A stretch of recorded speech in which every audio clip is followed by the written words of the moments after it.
wanted to vent his frustration. Eren always acted superior to him. Sure, she had a strong ability, but she came from privilege. He wanted to show her just how strong he really was. However, he couldn't do that. What would Eren do if he showed her an ability that no one knew existed? Quinn stared at the machine. Maybe a full-strength hammer strike can boost my score. Quinn adjusted his stance. He shifted his footwork and pulled back his fist. I just need a score close to the others.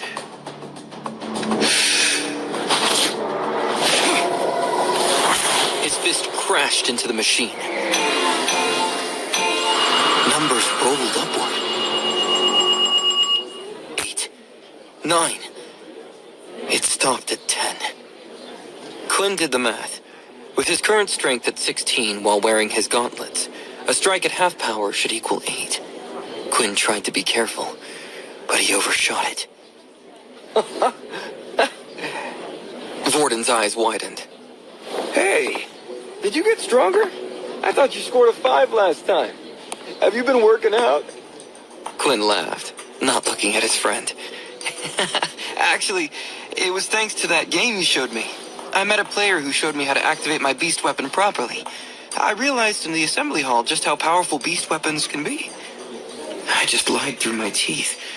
I hope no one sees right through me. Vorden looked confused. Mana said it was kind of like activating your ability. If that's true, how come you can activate your beast weapon? That shouldn't work. Quinn cleared his throat, looking at the ground. Oh, I think Mono was just trying to help people visualize it better. Who knows? That guy is weird. Sweat dripped from Quinn's brow. Please stop asking so many questions, Vorden. I'm a good liar, but this is pushing my limits. Eren rolled her eyes. A score of 10 isn't that impressive. Let's not get carried away. The only reason Vorden is surprised is because you're level 1. Quinn sighed. For once, Eren's arrogance worked in his favor. You're right. I have a long way to go, Eren.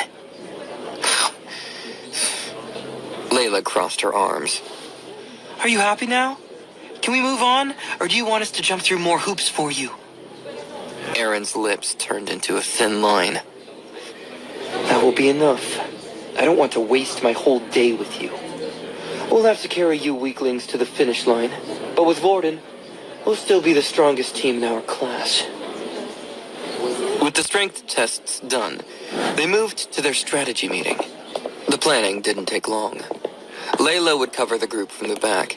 Eren and Vorden would lead the charge. Quinn and Peter, seen as weak, would stay in the middle for protection.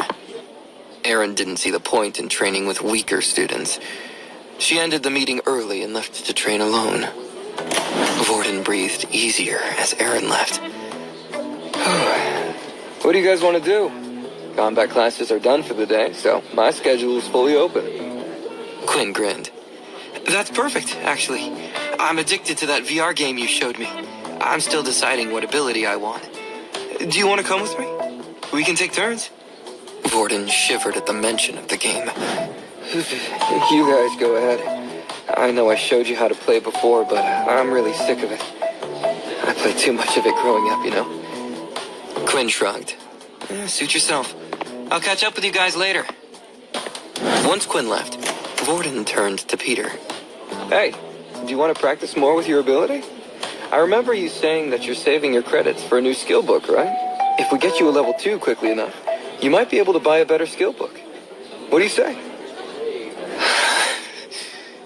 Peter glanced around, making sure no one watched them.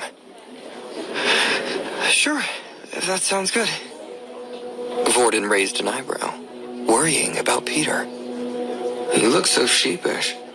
It's worse than when I first met him. I bet it has to do with those higher level students he was hanging out with. If those guys are bullying him, they're going to pay. Quinn arrived at the VR center. He paid 10 credits for an hour and stepped into a pod.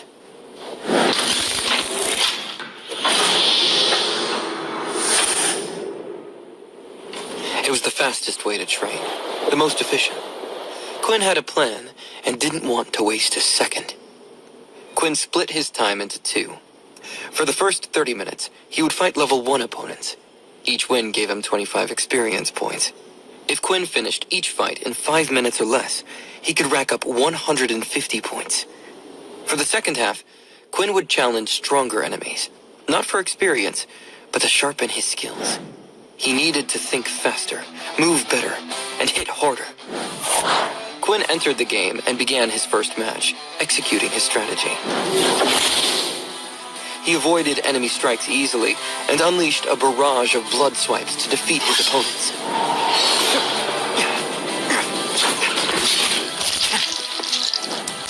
Elsewhere, Nate noticed the ID Blood Evolver go online. Curious, he entered spectator mode. When he saw Quinn, his interest grew. Quinn moved with confidence. He tore through the level 1s. Nate narrowed his eyes. Something doesn't add up. Why is he grinding weak opponents?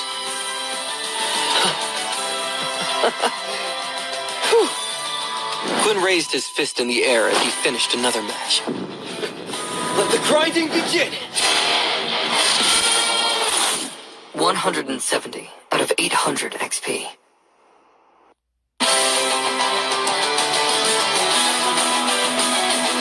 Nate continued watching Quinn's matches. His curiosity grew with each round. Quinn kept fighting the same way. He charged into battles against level 1 opponents, match after match. It was no accident. Nate knew Quinn had set up the matches this way on purpose. But why?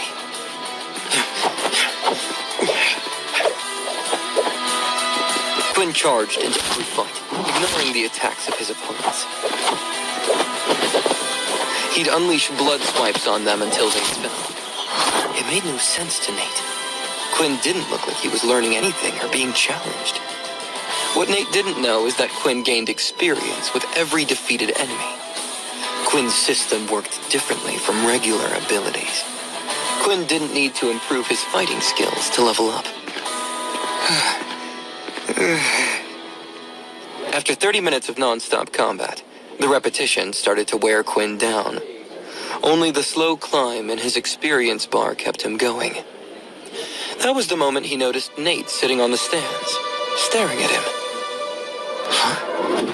What's he doing here? Quinn sent a party invite to Nate.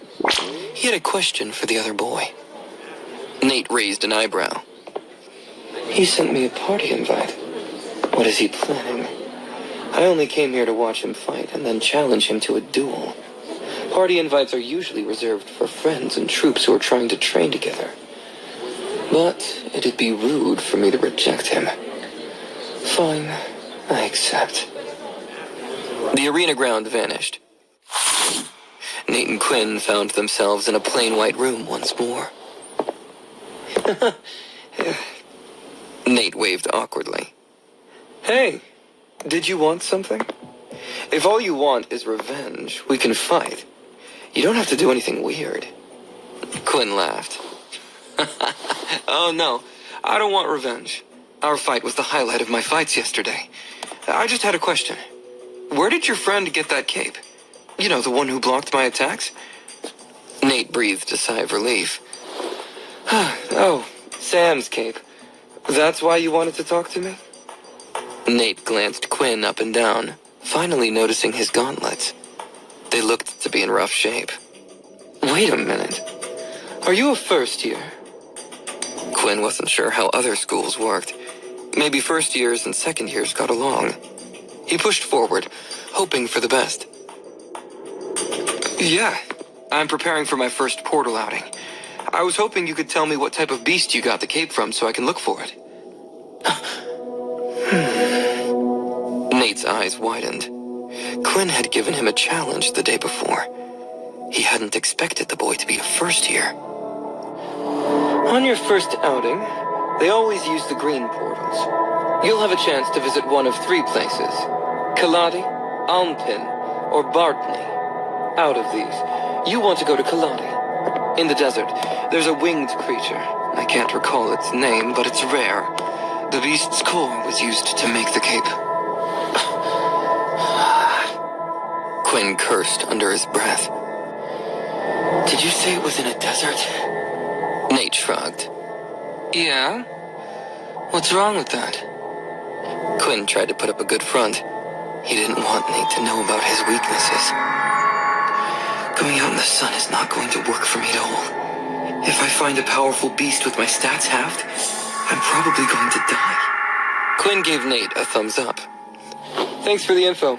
It's been a big help. I'm gonna play a few more games before my time runs out. Feel free to keep watching if you want. Nate smiled. Don't mind if I do. I'm still thinking about a rematch with you, after all.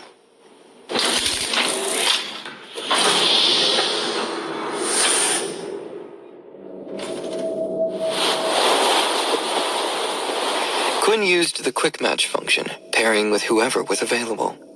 He was done fighting against level 1s. Quinn wanted to challenge his skills for the last bit of time he had.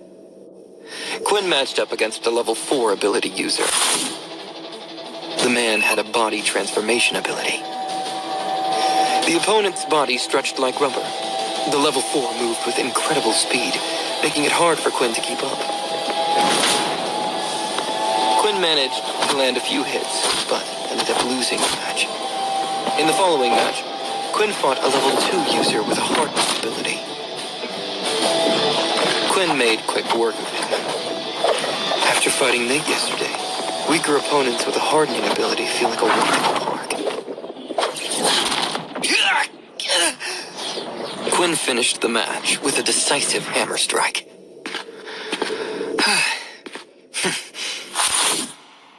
195 out of 800 XP. Quinn had to leave. His time was up. Nate stayed behind, still thinking. Something about Quinn didn't add up. After the matches, Nate searched the ability list, hoping to find a match. No ability resembled what Quinn used. Nate knew from Quinn's moves that he wasn't very high level yet. His techniques were fairly weak. However, he couldn't pin down what the overall ability looked like. Somewhere else, Quinn's level 2 opponent watched the video of his match with Quinn. He replayed it a dozen times. Finally, he decided to post it online with the caption, "What ability is this? Did I fight a hacker?"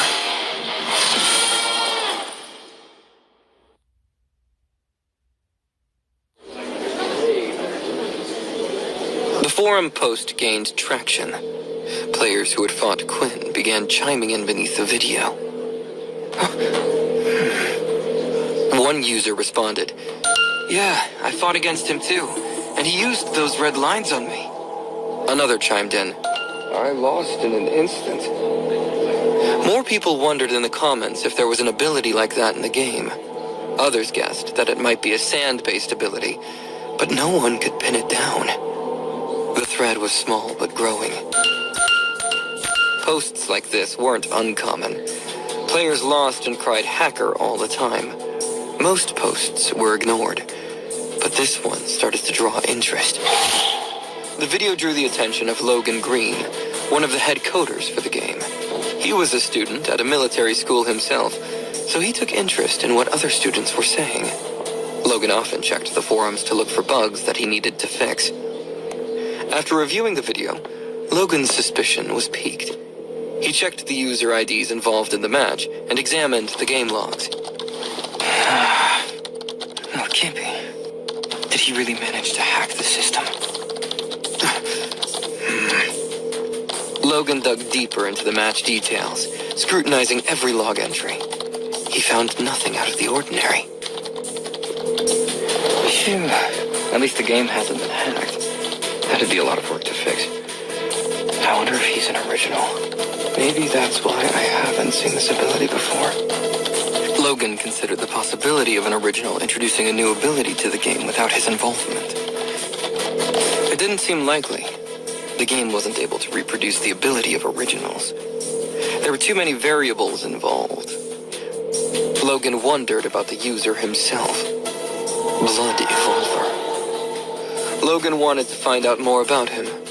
The game kept user data private, even from him, but that didn't mean Logan was giving up. He would get to the bottom of this. The next day, combat classes resumed. Layla submitted her team list to Dell, who blinked in surprise at the names. The team became the talk of the class. Most teams tended to have people on the same level. Layla's team was an anomaly. Leo's combat class was less structured that day. He wanted his students ready for the portal outing. They were allowed to prepare however they wished. Leo walked around, giving them all pointers. After classes, Quinn headed to the VR room for his routine. He faced low-level opponents, then spent the second half of his training on advanced techniques. 275 out of 800 XP. The forum about Quinn kept gaining traction, but Quinn was none the wiser. He knew next to nothing about gaming culture. Quinn repeated his routine the next day, achieving similar results. 440 out of 800 XP. Quinn's improvement was steady. He had mastered the timing on Flash Step. When combined with Hammer Strike, his combat speed and pressure went up dramatically. Quinn felt ready. 2 more days, and he'd be good to go. Meanwhile, inside the second-year office, a small group of first-years stood before General Duke. Peter's new bully, Earl, was among them. Duke towered over the boys. I've arranged for the room to be empty tomorrow. Make sure you follow through with my instructions. I need you to eliminate them.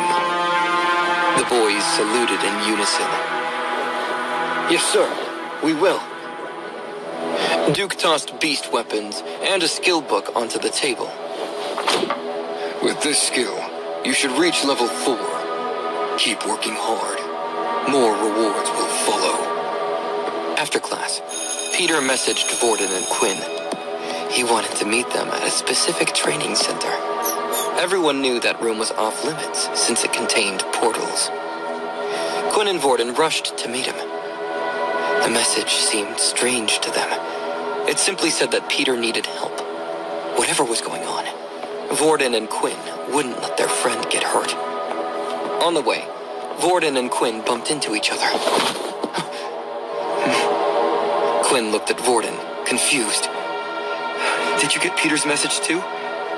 Vorden groaned, annoyed. Yeah, I knew his friends were bad news. You should stay behind. I can handle this. Quinn pushed ahead of Vorden. No way. He's my friend too. I'm going to kick their asses. No one messes with Peter when I'm around. Vorden and Quinn proceeded together to the training center. The room was huge. Metallic machines stood in rows across the floor, each one humming softly. Portals glowed in their centers. Quinn counted 9 portals, 3 of each color: green, orange, and red. They spotted Peter lying near one of the red portals. He was barely moving. His clothes were torn, and his skin was marked with bruises. Vorden rushed to Peter's side. What happened? Was it those first-year students? Peter whimpered on the ground. Yeah, they got me pretty bad. They left just a moment ago. I don't think they're coming back. Vorden lifted his friend's arm over his shoulder. All right, let us help you up. As Quinn began helping Peter, he noticed something strange. Peter's clothes are torn, but I'm not smelling any blood. Plus, are those bruises even real? They look like makeup. There's only one way to find out. Inspect. Peter Chuck. HP 8 out of 8. Quinn's eyes widened. Vorden, let go of him. It's a trap. Vorden didn't have enough time to react. Peter broke free of Vorden's grasp and pushed Quinn into a red portal. Vorden looked on in horror. What have you done? Quinn was engulfed by the red portal.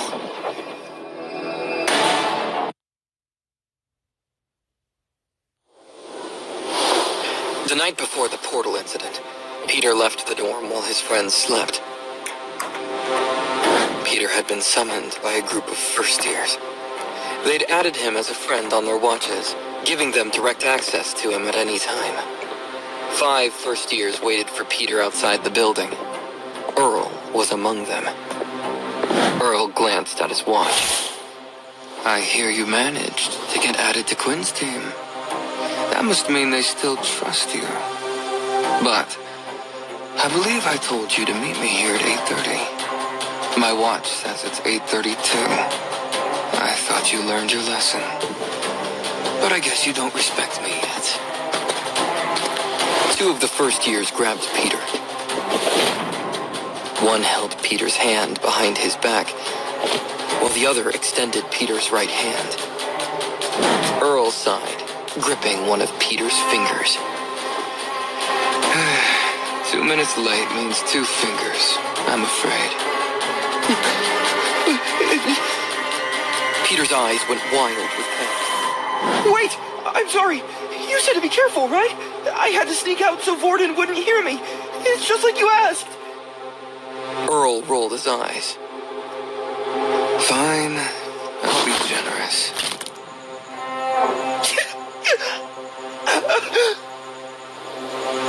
Earl broke one of Peter's fingers. Peter bit his tongue so he wouldn't cry out. He feared even worse consequences if anyone hurt him. The rest of the first years watched in horror. They didn't like Earl. He broke bones with too much satisfaction.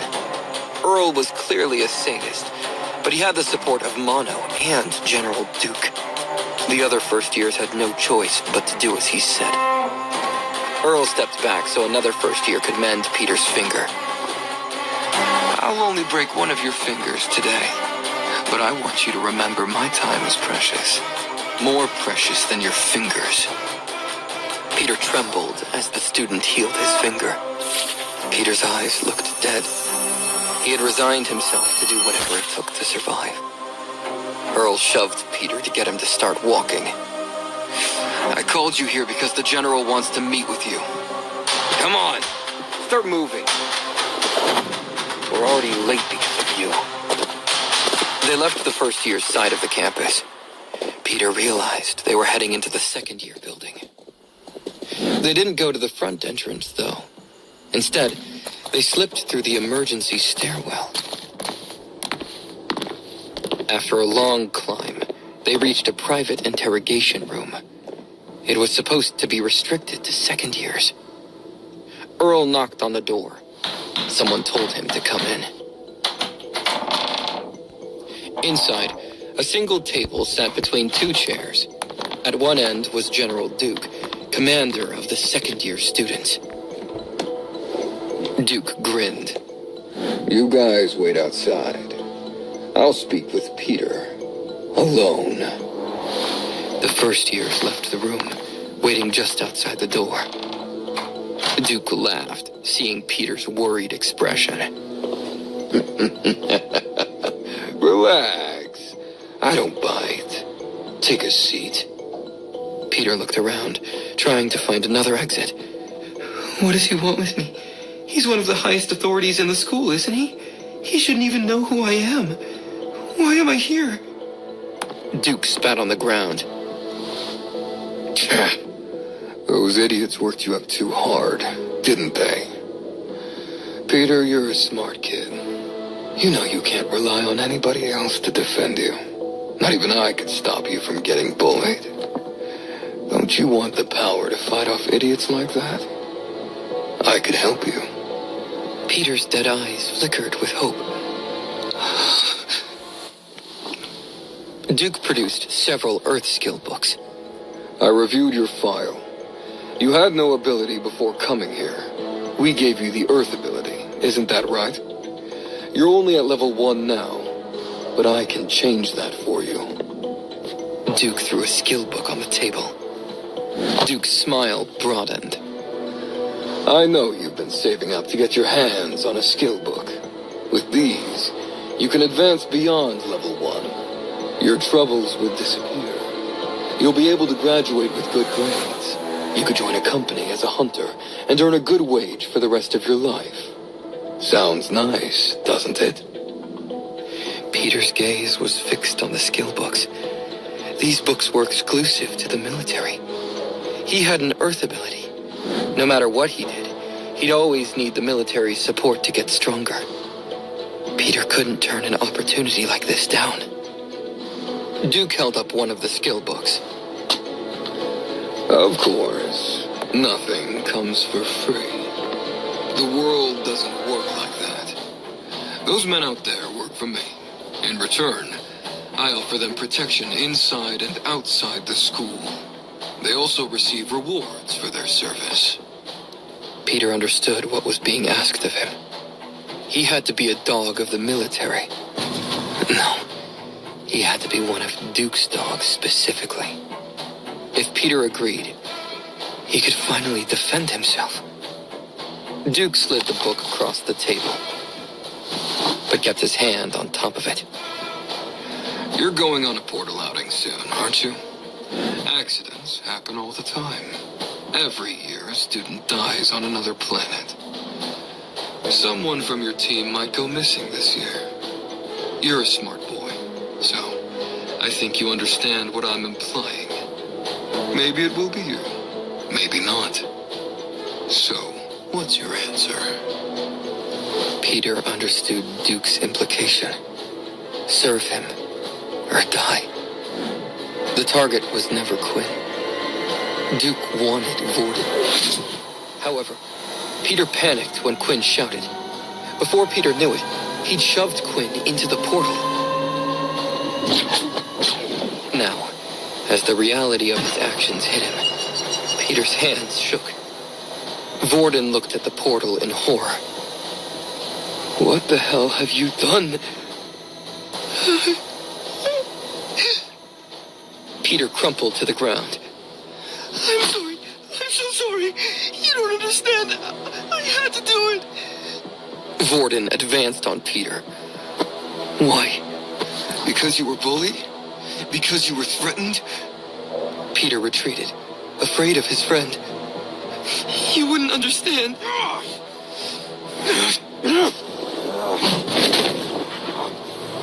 Vorden punched the wall in frustration. Do you think Quinn hasn't been through the same? He's a level 1 just like you. And me, I was tortured in front of you. So what if they hit you? So what if they hurt you?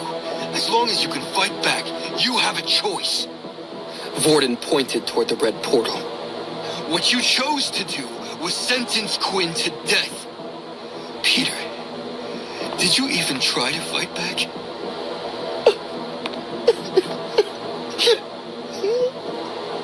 Peter dropped to his knees, overwhelmed.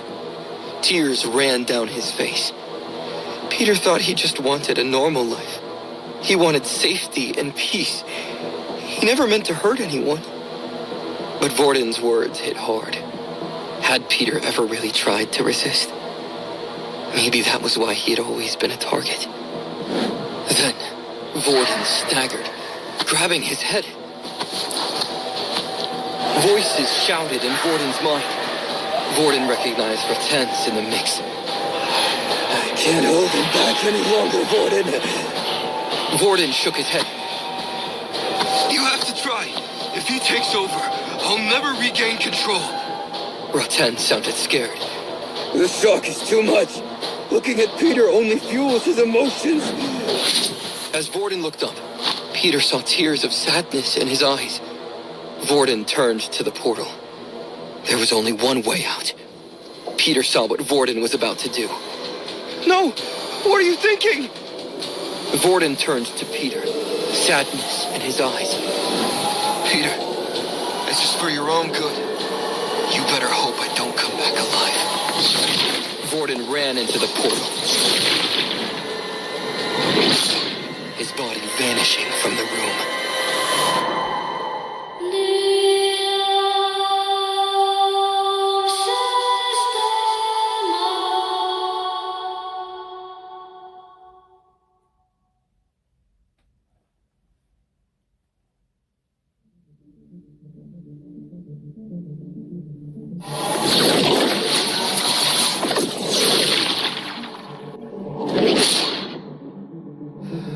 When scientists first discovered teleportation, they dreamed of limitless travel. They imagined colonizing Mars, the solar system, or even distant galaxies. Spacecrafts existed, but none could travel at light speed. Instead, they developed large portals, powerful enough to send ships across vast distances. That dream was short-lived. These portals didn't lead to chosen destinations. They opened to fixed locations, some possibly in alternate dimensions. No one truly knew where they led. The only certainty was this: each world teemed with unknown, deadly beasts. The first beast that was killed and harvested revealed a beast stone. It contained power beyond scientists' wildest dreams. While originals often took credit for winning the war against the Dalki, they overlooked the credit owed to portals. Originals were limited to hand-to-hand combat, while Dalki tech made nuclear weapons obsolete. It wasn't until beast weapons were introduced that humanity evened the playing field. Dr. Richard Eno's ability to connect beast weapons with the originals' abilities was the true turning point in the war. However, this narrative was purposely ignored to give originals all the glory.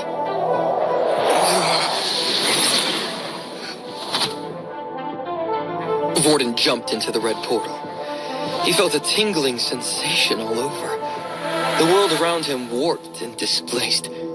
Vorden's mind felt like it was melting. Oh, this doesn't feel too bad.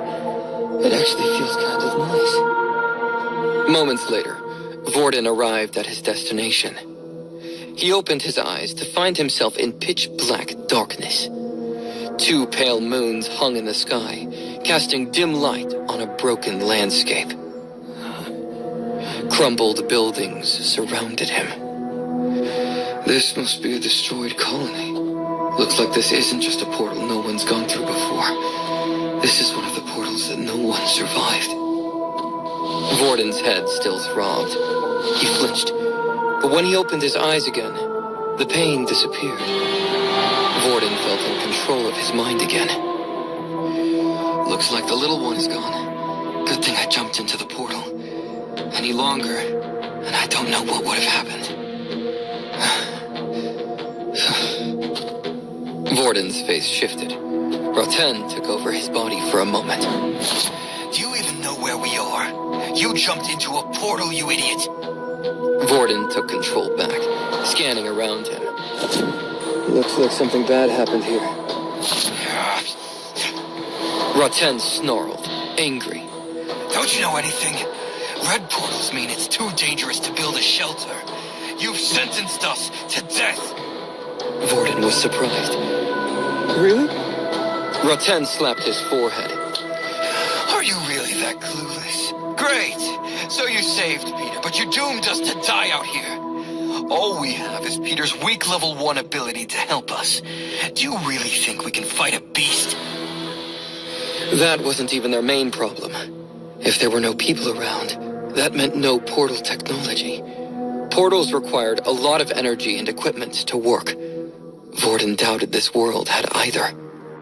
Okay, that settles it. My ability only lasts a day, so I have 24 hours to find Quinn and get us back to the school. Or else, I might be trapped here forever. Somewhere on the same planet, Quinn also arrived through the portal. His heart pounded in his chest. He looked around, still trying to find his friends. Peter! What are you doing? Peter! Oh no, he must have pushed me through the portal. Where am I? Quinn saw a crumbled city around him with no signs of life. The one bright side was that he had arrived in the middle of the night, which meant his powers weren't limited by the sun. What the hell was that? I definitely saw something move. Is it coming for me? Whatever it was moved before Quinn could see it. When he looked, he only saw rubble. Quinn tried to follow the creature's movements, but he never got a good look at it. He only saw the dust and rubble left in its wake. Quinn laughed out loud, trying to reassure himself. In the movies, this is the part where I'd go check out whatever made that noise. But I'm not stupid. I want to live.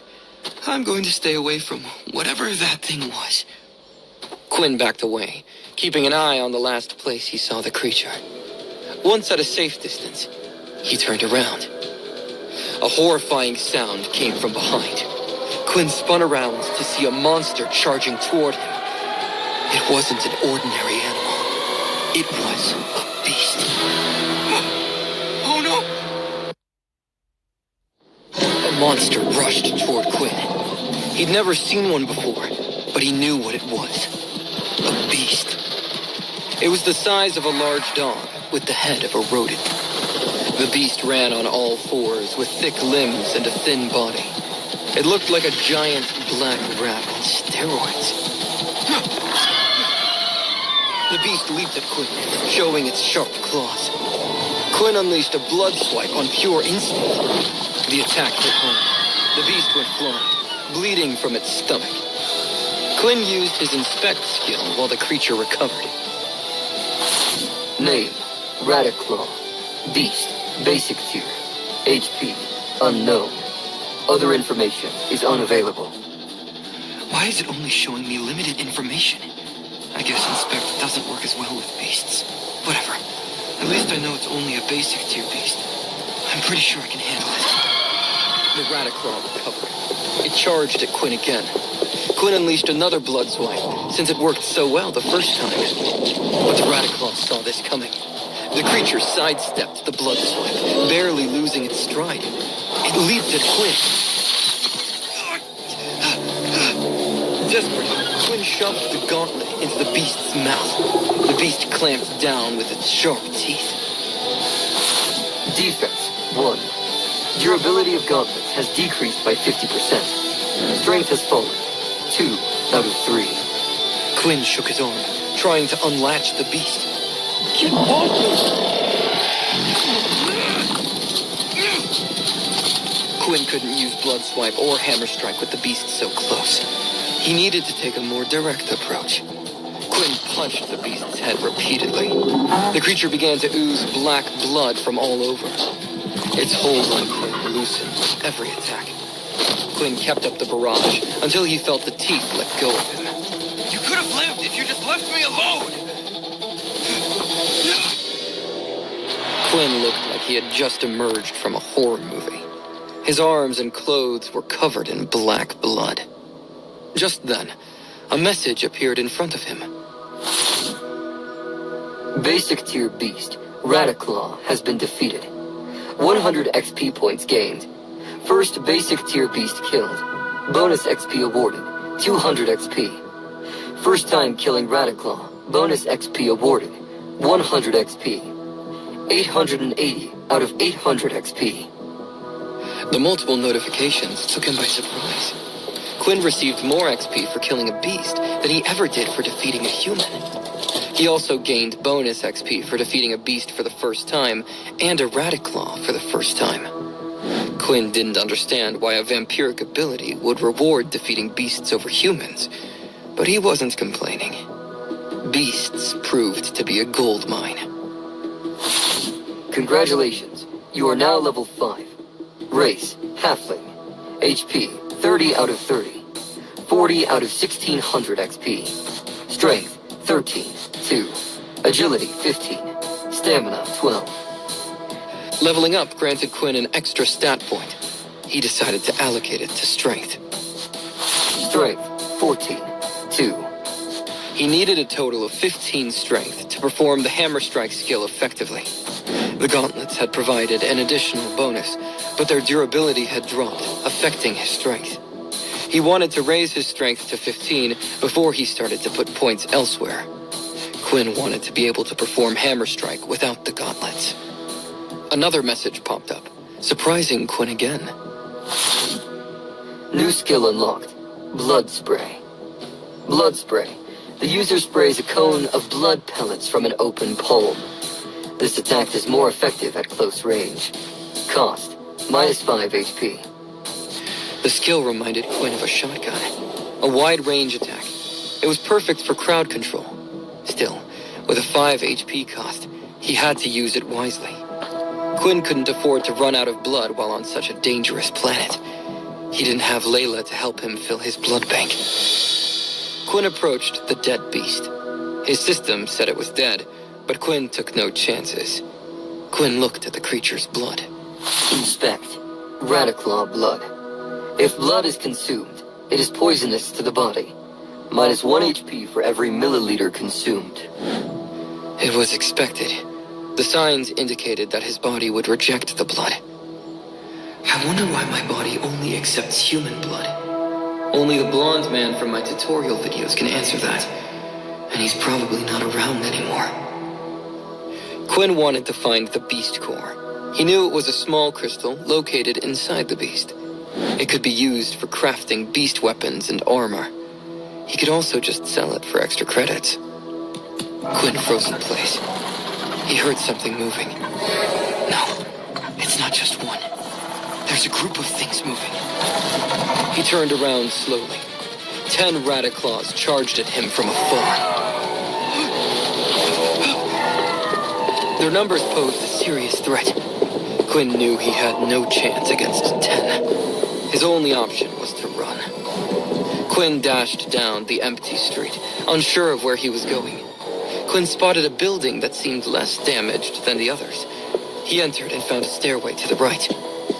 Quinn reached the first platform and turned. He had to fight back. He couldn't run forever. The staircase was narrower, and he had the high ground. This was his only shot at winning this fight. Quinn raised his palm to the entrance, waiting for the monsters to come for him. Time to test out that new skill. Hope it doesn't get me killed.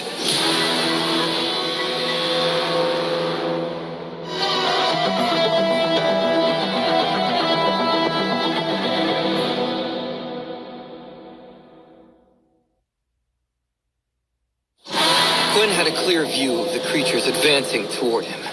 He aimed carefully, then activated his skill as the Radiclaws were halfway up the stairs. Blood spray!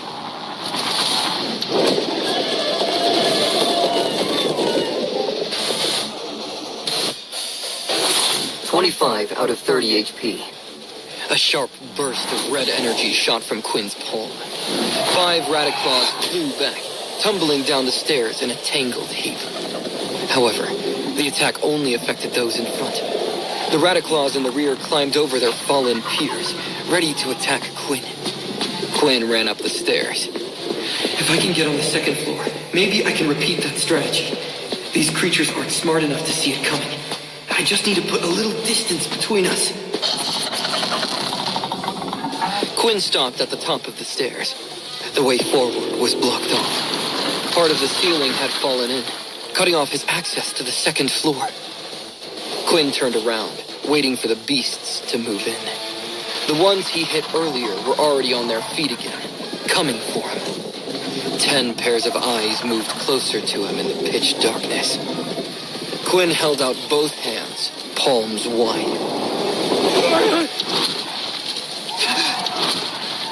Quinn activated blood spray twice. The first one knocked the rats over, while the second pushed them back. However, that came at a price. 20 out of 30 HP. 15 out of 30 HP. The beasts looked hurt, but Quinn knew their injuries weren't fatal.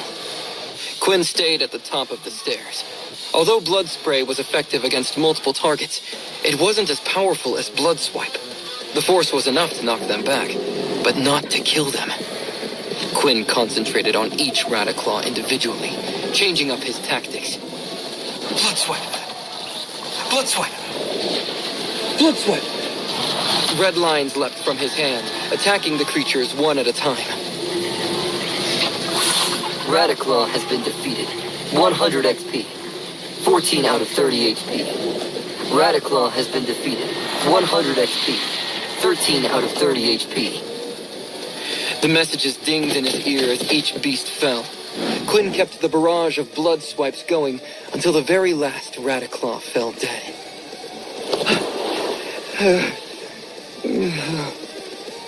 Quinn collapsed to the ground, gasping for breath. He defeated all of the creatures, but it came at a cost. Quinn had drained a lot of his HP to take down the enemies. He checked his status, trying to suss out the damage. 5 out of 30 HP. Blood Bank has auto-activated. 30 out of 30 HP. 50 milliliters remaining in Blood Bank. 1040 out of 1600 XP. Congratulations. Blood Swipe has reached level 2. After resting and catching his breath, Quinn stood and began to evaluate what he'd learned. His blood bank had replenished him, but it was now half depleted. He didn't know how long he'd be on this planet, so he needed to conserve every drop. Still, the battle hadn't been for nothing. Blood Swipe had leveled up. Without having to use it, Quinn already felt that the skill did more damage. He approached the nearest Radiclaw carcass. Quinn hadn't been able to search for the beast core earlier because he was interrupted. Now, in relative safety, he had a chance to search. Using his gauntlets, Quinn tore through the creature's body, trying to find the crystal. The process would have sickened him only a few months ago, but since becoming a halfling, few things did. Whoa. He found it. It looked like a small crystal with bumpy ridges. Basic tier beast crystal obtained. Would you like to store it in your inventory? Quinn blinked. An inventory? I've had an inventory this whole time? Quinn selected yes. In an instant, the beast crystal disappeared from his hand. He opened his status screen again. An inventory tab had appeared. When he clicked on it, he saw the beast crystal again. I wonder if I can put anything in there. He tried to store his gauntlets in his inventory, but it didn't work. It looked like weapons couldn't be stored. Quinn pulled out a small knife. He began butchering the dead beasts to extract their crystals. Quinn moved faster with every Radiclaw, getting used to the process. At the end of it, he had 10 crystals in his inventory. Basic tier beast crystal, 10. Quinn felt a sense of accomplishment. He didn't know what these specific crystals could do, but he knew beast crystals were used to create beast weapons and armor. Every crystal was unique. They each emphasized a different property. For instance, a creature with a thick shell would likely be used to create beast armor. Even if I can't use them, I think they go for 10 credits each on the market. I could make enough to buy myself some proper gear. Quinn climbed the building in search of higher ground. He needed to get a lay of the land before he could come up with a plan.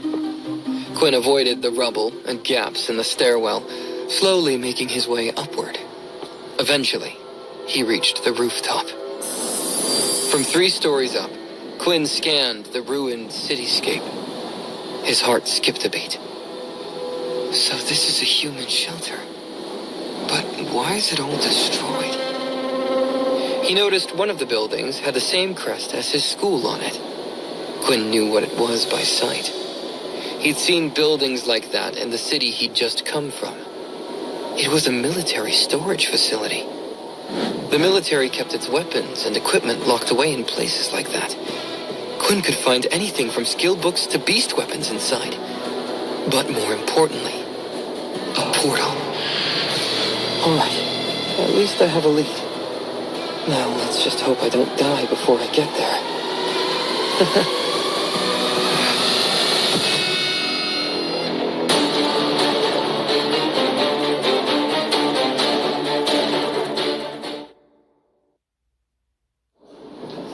While Quinn fought for his life, the leadership of the military academy was at each other's throats. Faye strode down the hallway. Students who saw her knew to stay out of her way. Eventually, she arrived at her destination. Faye stood in front of a door that read, General. No answer came. Faye fumed. May I come in, sir? The general blinked in surprise inside the office. He'd been lost in thought, neglecting to hear the knock. Oh, sure. Come on in. Faye barged the door open. She towered over General Nathan's desk. Faye moved so quickly that the wind behind her knocked all of Nathan's papers on the floor. Nathan panicked. Hey, that was important. As head of the first years, General Nathan was responsible for researching and keeping track of new students. He kept a close eye on students from influential families. The originals had a hand in a lot of parties. Keeping an eye on them within the school increased Nathan's influence. Faye didn't care about any of that. The portals have been used. 2 students went through. Nathan rolled his eyes, picking up his papers. So, go and pick them up. Faye stood as still as a statue. They went through a red portal, sir. Nathan gave up on the papers. He sat back in his chair, fixing his glasses. What? That's impossible. We have guards stationed in front of all of the red portals. Faye stared at General Nathan. She clearly couldn't speak her real thoughts. Instead, she chose more careful words. There was a scheduling issue.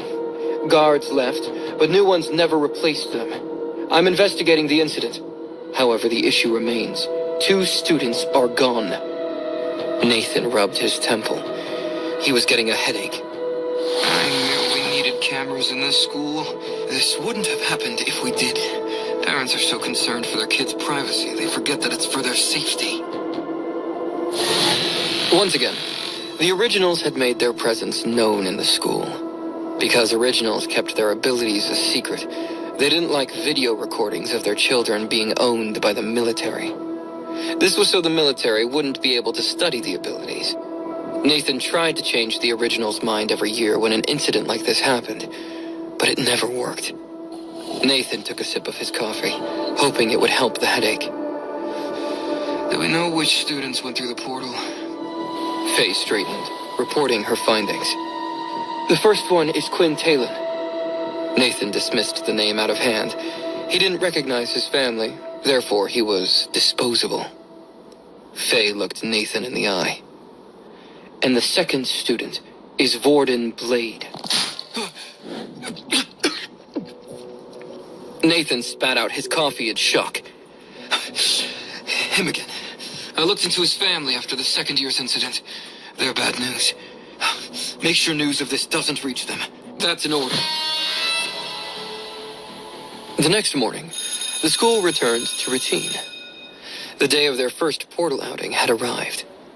Layla noticed that Vorden and Quinn weren't in their seats. Peter was there, but he had his head buried in his arms. Layla poked his arm. Hey, Peter, do you know where Vorden and Quinn are? Peter ignored her. Layla placed a hand on his shoulder. Hey, Peter, are you okay? Peter's body shook violently. I didn't do anything. Layla was confused. What? I was just asking if you knew where Quinn and Vorden were. Didn't they come back to the room last night? Peter's eyes shifted, trying to see who was listening. Oh, sorry. Yeah. I don't know why they haven't come to class this morning. Layla noticed Peter was sweating profusely. His strange behavior made her worry. She decided to focus on the class, telling herself it was nothing. They wouldn't skip today's class. We're supposed to go portal hunting as a team. Dell entered the room with a serious expression. Today's portal outing has been canceled. The students groaned and complained. Dell raised his hands. Quiet down. This isn't permanent. The school staff is dealing with another matter. Until they're free, the outing is postponed. A student raised his hand. Dell sighed. Yes. The student was oblivious to Dell's annoyance. What matter are they dealing with? Dell groaned. If I could tell you that, I would have. Class resumed, but the atmosphere was restless. Layla, however, wasn't thinking about beasts. Something didn't add up. Why didn't Dell say anything about Quinn and Vorden being absent? The school's curfew policy means no one is allowed to skip class. If they're not here, they better be in the infirmary. Otherwise... Aaron approached Layla after class. Any idea where those two went? Layla shook her head. No. Do you want to look for them with me? Aaron shrugged. No, thanks. I have better things to do now that the portal training is delayed. However, I heard something interesting from the other students. Layla leaned in, intrigued. What did you hear? Aaron squinted her eyes, wondering how much Layla already knew. People overheard Sergeant Fay shouting at General Nathan about two students using the portals. That must be why our outing was delayed. Layla grabbed Aaron's shoulders.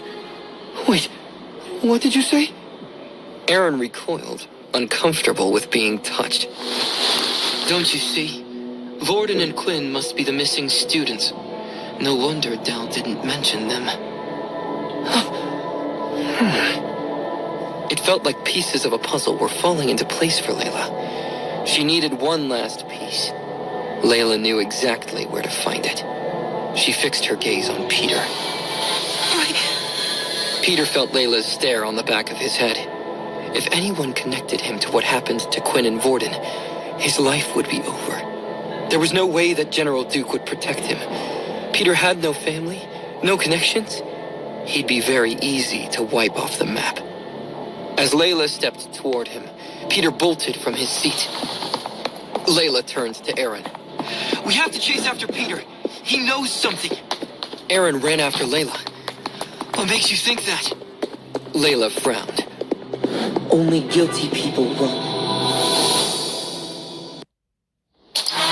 Blood dripped from Vorden's scalp, trailing down to his eyebrow. He wiped it away with one hand, clutching a mud dagger in the other. Rattan wrestled for control over Vorden's body. What did I say? You guys killed Vorden. Vorden kept his cool. As long as he remained in control of himself, everything would be all right. It will be fine. Stop trying to rattle me. Otherwise, you'll have to fight these things instead. One Radiclaw lay dead by Vorden's feet. Two more stood beside it. Still very much ready for a fight. When Vorden first arrived, he broke into a large building. He figured beasts would find him sooner or later, so it was better to have cover. Vorden ran into Radiclaws inside the building.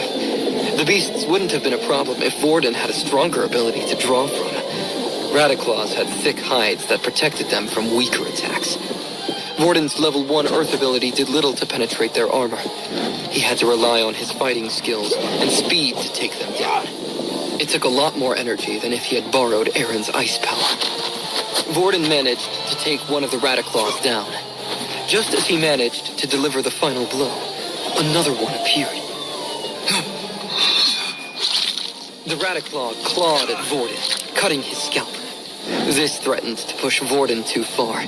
He could lose control of his body if he took another blow. Rattan grew impatient. Fine. Let me take control of the seat. I'll fight this damned rat. Inside Vorden's mental space, a single chair glowed under a harsh white light. It was surrounded by darkness. Rattan took the seat. Control of Vorden's body shifted. Vorden stepped into the shadows, where another version of himself swayed back and forth. The copy gnawed on his shirt and fidgeted constantly. Vorden looked closely at his copy. How are you holding up? Are you feeling better? The little one continued to gnaw on the shirt. Is Quinn going to be okay? Vorden paled. He wasn't sure, but he didn't want to worry the little one. He's fine. You know he's special. We knew it from the moment we met him. The other Vorden smiled. Special. Just like Cesar, Marlin, and Fufu. But they all died as well. Vorden gulped. This time is different. Rattan and I are here to protect you. You can stay here as long as you need. When you're ready, you can come out. Leave all the talking to me and all the fighting to Rattan. We'll do this together. Vorden's copy stopped swaying. Vorden walked back to the seat. He saw that Roten had quickly dealt with the beast. Earth spikes stabbed the Radiclaw all over its body. The creature bled from multiple wounds. Vorden raised an eyebrow. Did you really have to go so far? Roten laughed. That stupid rat attacked us first. Why should I go easy on it? Roten stood up from the chair. Vorden took control again. Vorden carved out the beast crystals from both Radiclaws and pocketed them. There was no way he'd waste their reward. The third Radiclaw disappeared. Vorden hoped it wouldn't return with reinforcements. Just as Vorden finished extracting the beast crystals, a clanging noise echoed from behind. Vorden turned around. He saw an adult male emerge from behind a crate. The man lifted his arms in the air. I come in peace. The man lowered his hands again, grabbing his sides in pain. Vorden recognized the man's profession right away. This is a traveler. His equipment is super advanced. But what the hell is he doing here all by himself? I thought travelers worked in teams. The man sat down on the ground, resting against one of the crates. Vorden approached cautiously. Meeting a traveler was rare. They only went to dangerous, uncharted planets. Vorden wasn't going to take the man lightly. The man laughed without much humor. Don't worry, I don't bite. What the hell is a kid like you doing in a place like this? I didn't think the military was desperate enough to send kids out on their own to hellholes like this. Vorden chose his words carefully. He didn't want to get Peter in trouble. I got stuck here by accident. I need to find a way out. Vorden got a closer look at the traveler. The man had spiky purple hair and several marks on his face. His ribs were clearly broken. The purple-haired traveler grinned. We're in the same boat then. The name's Ian. I came to hunt a specific beast. Got separated from my original scouting area. Lost track of my portal home. I came here looking for another portal. And maybe some brandy to help ease the pain. Ian glanced at the two dead Radiclaws on the ground. You're quite skilled to have defeated two of them, especially for someone your age. That Radiclaw chased me into the building earlier. I couldn't fight back, so I was just hiding, waiting for it to leave. Vorden shrugged, still not trusting Ian. Don't worry about it. So, do you know where the portal might be? Ian nodded. Yeah, sure. I spotted a few buildings on my way here. Let's check them first. Vorden extended his hand for a handshake. The name's Vorden. Ian shook Vorden's hand. I look forward to working together. Energy surged through Vorden's body as their hands connected. He just acquired a new ability. It's a hell of a lot better than mud knives.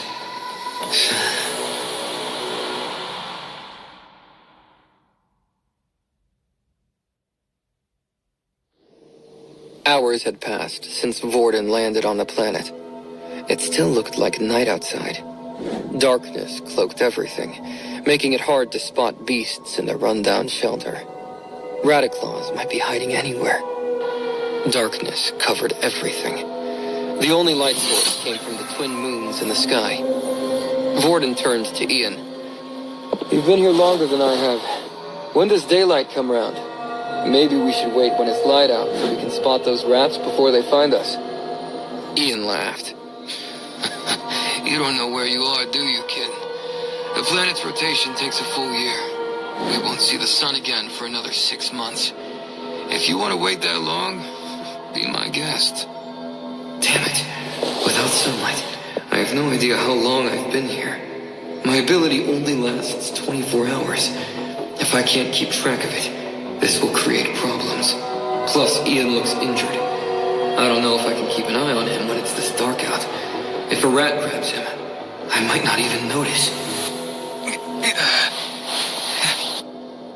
Ian winced in pain. You're wondering what happened, aren't you? It's not a secret or anything. I got hired to hunt a strong beast. I don't know why my client wanted it, but I'm not in the business of asking those kinds of questions. Vorden raised an eyebrow. Did you get the beast? Ian pulled out a crystal. It looked like the one Vorden had taken from the Radiclaw, but brighter, clearer. The inner core glowed. It came from a higher tier beast. Once ready, they stepped outside. Ian took the lead despite his injuries. They hugged the edges of the building instead of walking in the open street. If anything spotted them, they'd dive for cover. Raten grabbed Vorden's attention in his mental space. Hey, Vorden, I have an idea. Why don't we kill the Traveler while he's weak and take his crystal? We could sell it for a fortune. Vorden scoffed internally. Are you an idiot? Once we kill him, what would we do? His ability would only last for 24 hours. If we don't find a way out of here in time, we'd be completely done for. Ian raised a hand for Vorden to stop. Careful. Look over there. In the middle of the street lay a dead Radiclaw. Its head was completely bashed in. Ian and Vorden approached the body, observing the scene. The Radiclaw had been killed recently. Ian bent down for a closer look. Then he pulled out a beast crystal. Whoever did this didn't have time to remove the crystal. They were probably being chased. Looks like we're not the only idiots stuck on this rock.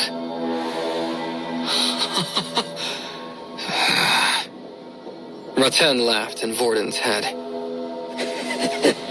Looks like Quinn's not so dead after all. Vorden didn't want to get his hopes up. Maybe. We don't know what Quinn's capable of. He's always surprising me. Vorden turned to Ian, deciding to trust him a little more. I wasn't the only one who came here by accident. My friend came here with me. I was hoping to find him. Ian shook his head. I won't ask for details, but don't get your hopes up. You were only alive because you were lucky. We don't know how Lady Luck treated your friend. Ian cursed under his breath. He was a mercenary, not a babysitter. Ian didn't want to go out on a limb looking for a lost student in this hellhole. But he needed Vorden's help if he was going to make it off this dangerous planet. If Vorden's friend was strong enough to kill a Radiclaw, he might help their chances of survival too. Finally, Ian came to a decision. He was going to help Vorden find his friend. See that? There's a trail of black blood going that way. That must be where your friend went. Radiclaws travel in packs. This one wouldn't have been alone. If your friend was fighting the pack, he must have injured another one. Come on, let's see where this trail leads. They followed the trail through the ruins. It led them to a 3-story building. Inside, the first floor was empty. Ian led them up the stairs. Black blood streaked the walls. As they reached the upper floor, they stopped in shock. Ian looked at the carnage in wonder. What happened here? They found more black blood splattered on the walls. When they climbed further, they were stunned by the sight. 10 dead Radiclaws lay dead on the ground. All of their beast crystals were carved out. Ian whistled, impressed. Looks like the work of a small team. I'm sorry. It looks like this wasn't your friend's work after all. Someone must have sent a search party. Ian looked at the carnage closely. Even if he hadn't been injured, he didn't think he could have done this much damage on his own.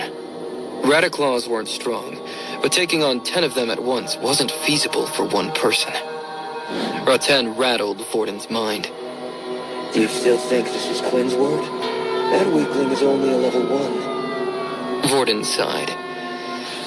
Probably not, but that only makes things worse.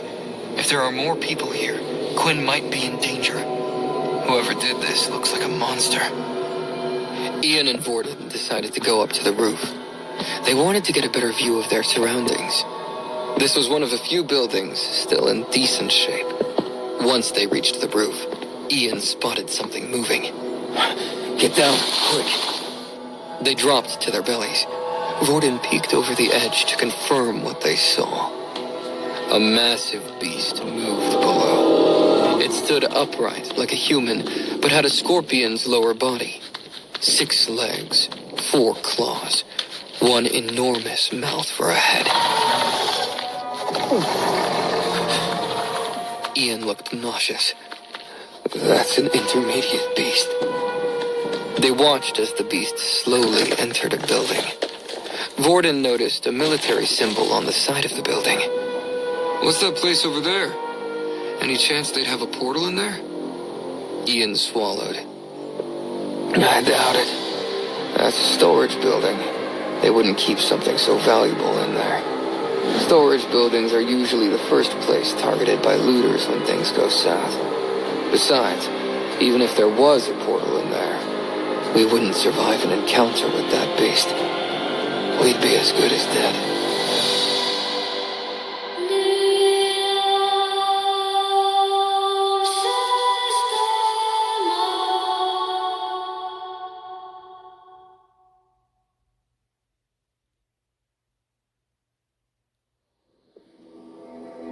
The storage building stood as a single-level, hangar-like structure. It mainly held equipment such as mechs, airship, and other gear. Travelers also used it for temporary storage. Quinn had no idea when the sun would come up. He needed a place to spend the night and recover from his fight with the Radiclaws. Quinn knew he couldn't afford to fight them again when daylight came. So he headed to the storage building, thinking it might be a nice shelter during the day. Maybe I can find some beast weapons to help me fight these beasts. This is the only building I can think of that would store stuff like that. Quinn walked quietly. He didn't want to alert any of the beasts to his presence. On his way, he saw a group of Radiclaws chewing on something. Damn, they're everywhere. Just like the rats back on Earth. If there had been one, Quinn might have fought it. But with 3 out there, the risk felt too high. The XP tempted Quinn, but battling all 3 beasts would force him to use blood spray. He didn't want to waste any more of his blood bank. He didn't have much left. Quinn pushed forward, reaching the storage building. 2 large steel doors blocked the front. Quinn circled the building, looking for another entrance. The large doors would make noise and attract unwanted attention. Quinn heard a strange noise coming from the back of the building. With his back hugging the wall, Quinn peeked out to take a look. He saw a Radical lying on its back. It looked to be in pain. The Radiclaw looked weak. Quinn had no idea how long it had been there. However, there were no other beasts nearby. Quinn approached the creature, wanting to take a closer look. The beast snapped its jaws at him, but it moved too sluggishly. Quinn easily avoided the attacks. It's still trying to kill me, even in this state. It makes me sad to even look at it. The creature tried to scratch Quinn, but it failed. The struggle only seemed to make the beast ooze more blood. Quinn sighed. Sorry, little guy. I'm gonna have to put you out of your misery. Quinn lifted his gauntlets and brought them down hard. 100 XP points gained. 1,140 out of 1,600 XP. Quinn bent down to look at the creature, making sure it was dead. As he did, he noticed a hole in the side of the building. Did the Radiclaw come out from there? Quinn began to go into the hole. Then he paused. Whatever injured the rat is probably still in there. I should be as quiet as possible. The last thing I need is a fight.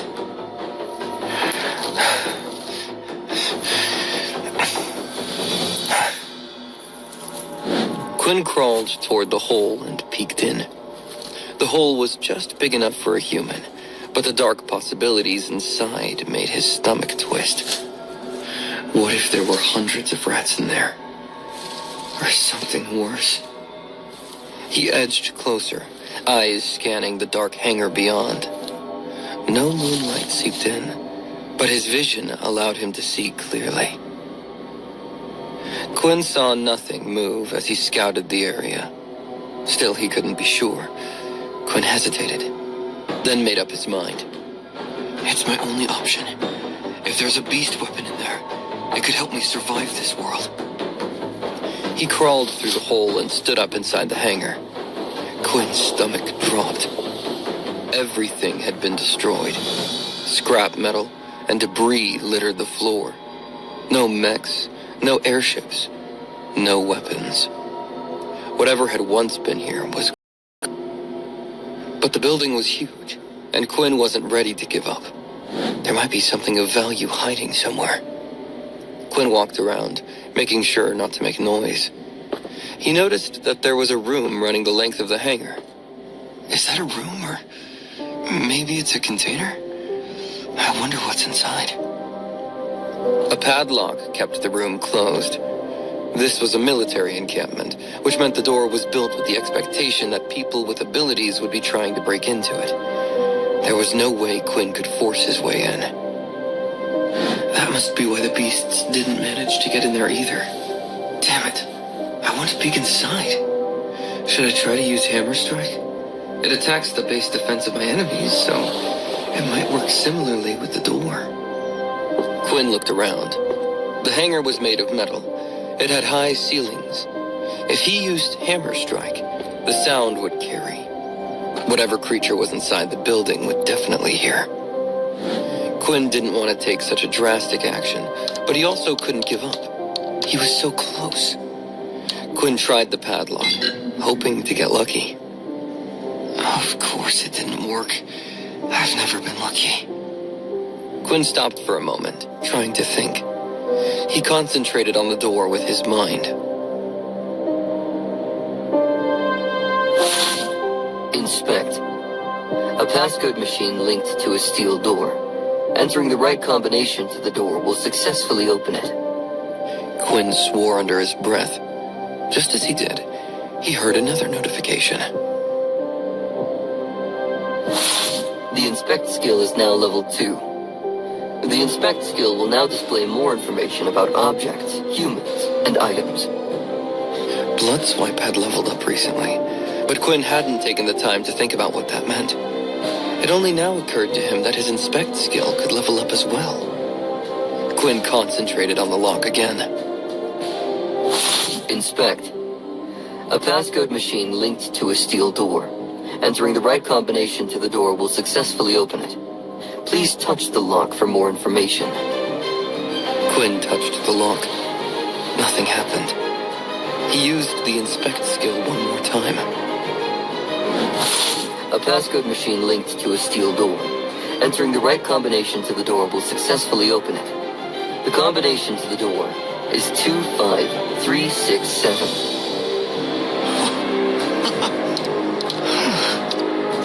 Quinn immediately tested the number the system had given him. The door swung open, making a loud noise. Okay, time to find out what treasures you've been hiding.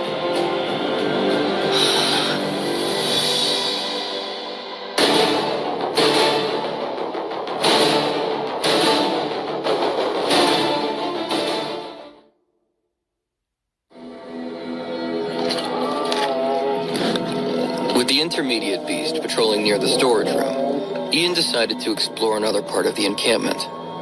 Vorden looked like he wanted to argue. Ian lifted a hand to silence him.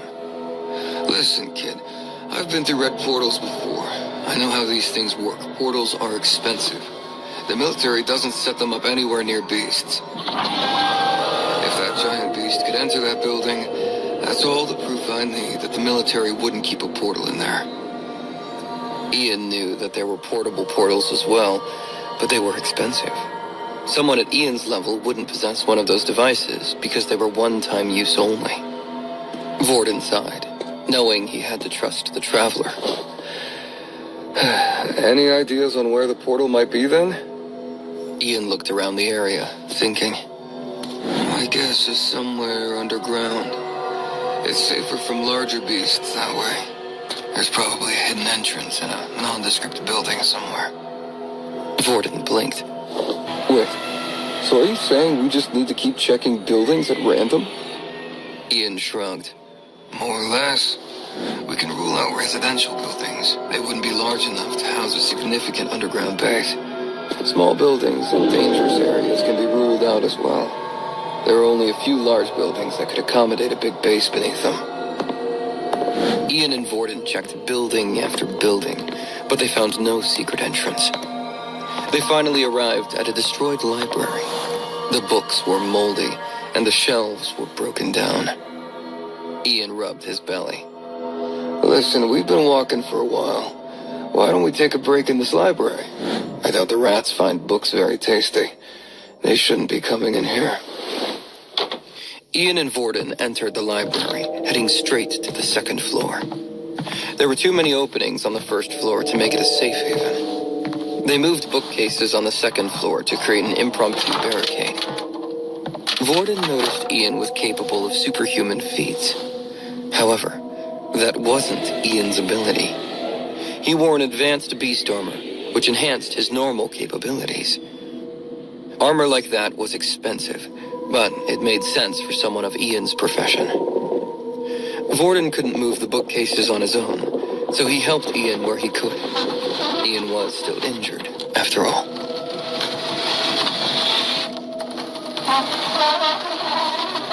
An hour later, Ian finished setting up their fortress. Ian smirked.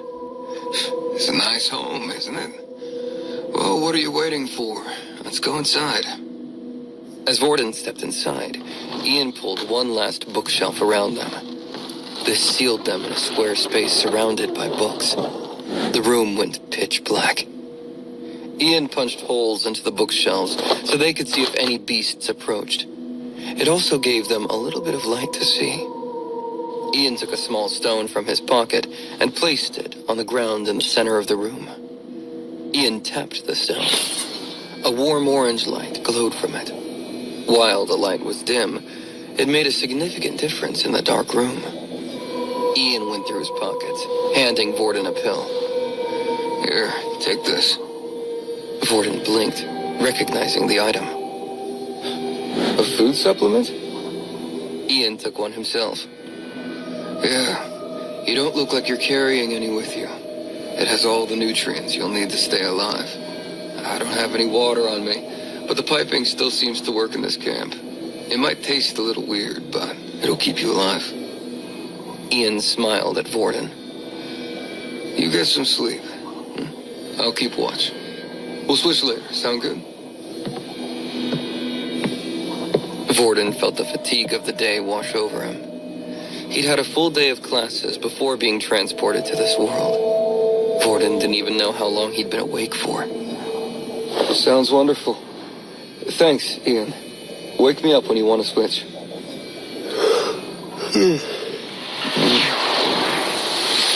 Quinn smiled. The metal doors opened in front of him.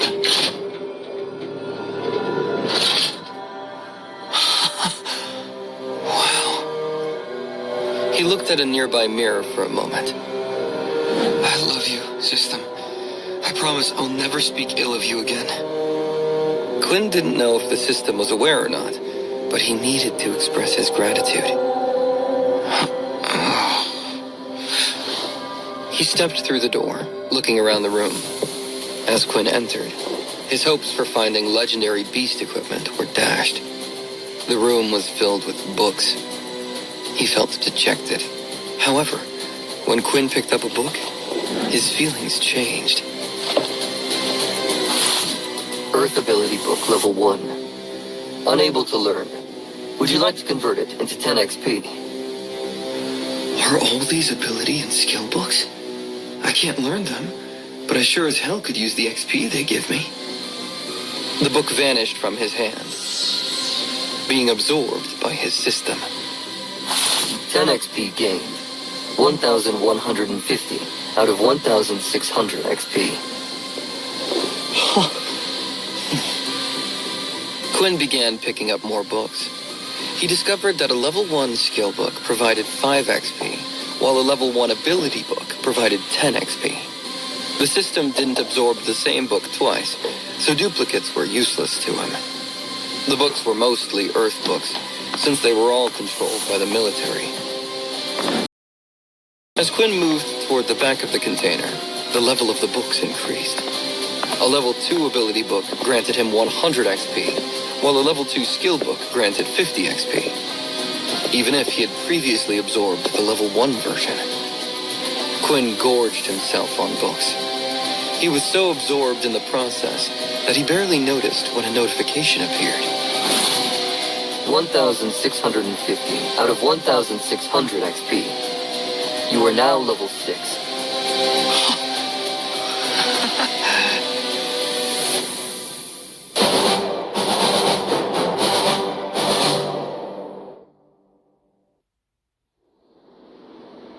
Quinn allocated his stat points right away. His base strength stat was finally at 15. This meant he could perform Hammer Strike without gauntlets if he wanted. Quinn noticed there were books he still hadn't touched. He wasn't done with his plunder yet. He scoured the bookcase, finding level 3 ability books this time. Quinn picked one up. Level 3 Earth ability book. Unable to learn. Would you like to convert it into 1,000 XP? Quinn put the book down. His hand trembled with excitement. Did I hear that right? 1,000 XP? That's amazing. Without hesitation, he chose to absorb the book. 1,050 out of 3,200 points. He then picked up the next skill book. The system offered him 500 XP. Skill books still only offered half the XP that ability books offered, but that wasn't a problem. Quinn kept going, tearing through the books like a whirlwind. He absorbed what he couldn't carry and tossed aside the rest.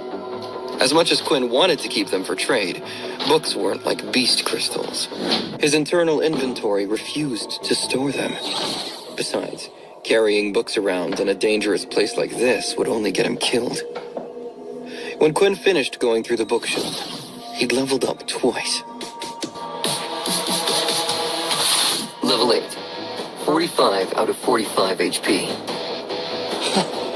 Yes. No new skills were unlocked. Quinn gained regular stat points. With strength and agility both at 15, he decided it was time to increase his stamina. Quinn wanted to be able to use Flash Step and Hammer Strike without being knocked out.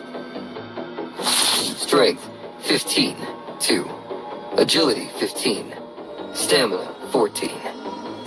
510 out of 12,800 XP. The XP required for the next level up increased drastically. Will I reach a cap eventually? Maybe it keeps going until the number required for the next level becomes impossible to reach.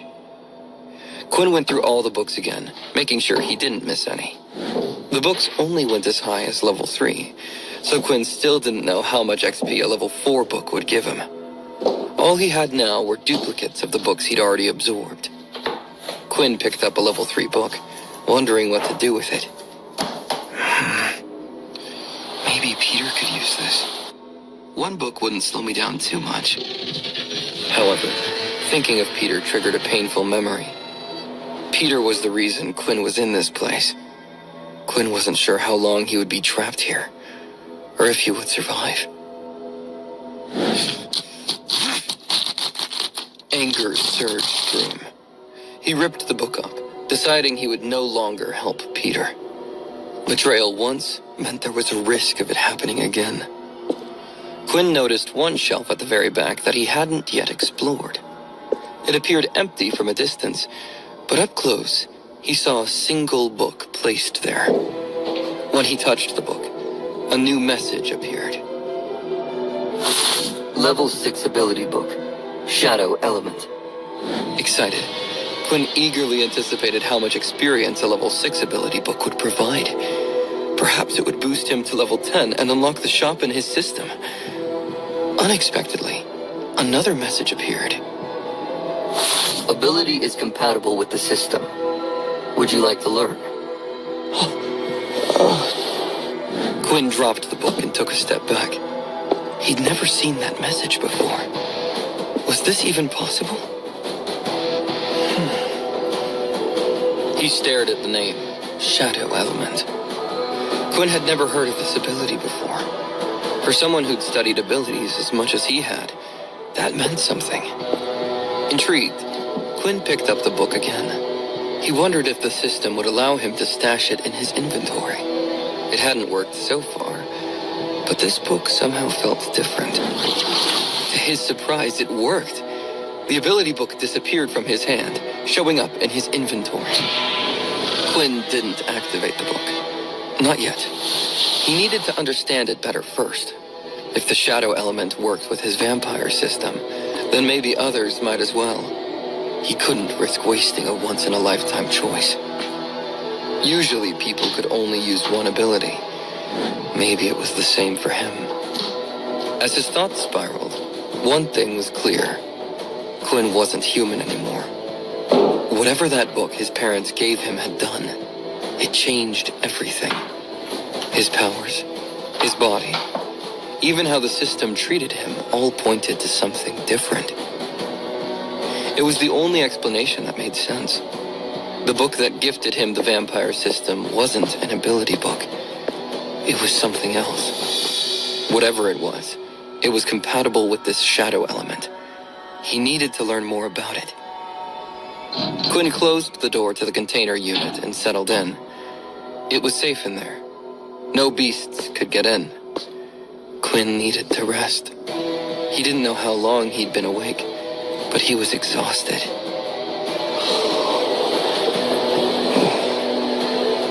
Quinn lay on the floor and closed his eyes. He hoped the next day would offer him a chance to get off this planet. Otherwise, no amount of strength would save him.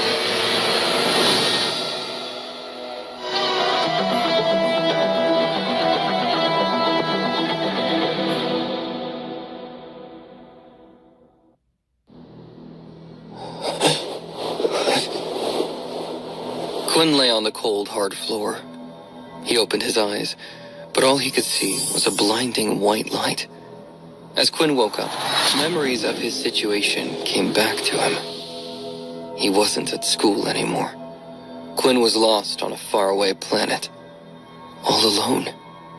Quinn got up, amazed by how rejuvenated he felt. He didn't know how long he'd been asleep. Quinn realized that he must have been really tired. All the exertion of fighting beasts for the first time and exploring a dangerous environment had kept him on edge. Sleeping had given him the rest he needed. However, as soon as he started to relax, a message appeared. Your hunger grows. Daily quest complete. Avoid direct sunlight for 8 hours. His hunger meant that he would need human blood in 24 hours. Quinn could use what he had in the blood bank, but that was only possible if he avoided any more fights. Quinn expected daylight to creep in when he opened the metal door. His system said that a significant amount of time had passed. However, Quinn didn't know if the system was aligned with Earth hours or if it reset according to whatever planet he was on. To his surprise, it was still night outside. Quinn began to close the door. Quinn stopped. He heard a heartbeat racing. He knew what it meant. Fear. That was no rat. I don't know what that was, but it had to be bigger. Quinn locked the door. He placed a hand on his heart. It was his heart that had started racing. But why? What was his body responding to? There had to be something out there that his senses were picking up on. Determined, he approached the door again. Quinn slowly opened it to peek outside. Quinn noticed a large beast. It had a human upper body, but everything below the waist looked like a scorpion. Quinn saw a thick tail, armored legs, and 2 heavy claws. He kept his cool, not wanting to alert the beast. Inspect. Skordana, intermediate level beast. Just as he feared, the beast was far out of his league. Quinn knew this fight would be brutal, even with his recent level ups. Intermediate beasts were 10 times stronger than basic tier beasts. He didn't think he could handle this beast alone. Quinn decided to stay inside the container, hoping the beast might leave. Quinn knew that no beast had gotten inside the container so far, so it had to be safe. Quinn paced the inside of the container, trying to stay calm. After what felt like an eternity, he checked to see if the monster had left. Skordana hadn't moved an inch. However, Quinn noticed 3 objects under the beast. Are those eggs? I guess there's only one way to find out. Inspect. Skordana eggs, intermediate beast level. Oh no. Quinn's stomach twisted. The eggs changed everything. If they were fresh, the Skordana would stay nearby to guard them. Quinn had 2 choices. Wait and hope the beast left to hunt, or risk a fight now while it might be weakened. But waiting had its dangers. Some beasts could go for days without eating. Quinn couldn't do the same. Sooner or later, he'd need blood. Fighting the beast was dangerous, but it might be his only chance. Beasts were weakened for a while after giving birth. And judging by the size of the Skordana, Quinn didn't know if that would make much of a difference. However, it was an edge he couldn't afford to waste. Quinn would only get weaker over time, while the creature would get stronger. If Quinn was going to fight the beast, he had to do it now. Quinn gritted his teeth, stepping out of the container. He'd made his choice. I'm going to try to sneak out of here first. I doubt it's going to work, but I need to at least try. Quinn slipped out of the container and kept low, weaving through heaps of broken metal toward the hole he used to enter. Quinn carefully navigated through piles of scrap metal, making his way to the hole. He didn't make a noise, but his heartbeat felt loud in his ears. Quinn hoped the creature couldn't hear it. As Quinn reached the hole he entered through earlier, he saw a Rataclaw clawing its way from the other side. Quinn's heart raced. Oh no. The Rataclaw spotted Quinn. It squealed loudly, ready to pounce on him. Quinn lost his cool. Why did you have to come in here now, you stupid rat? You're going to get us both killed! Heavy footsteps fell behind Quinn. He turned to see a large claw heading for his head.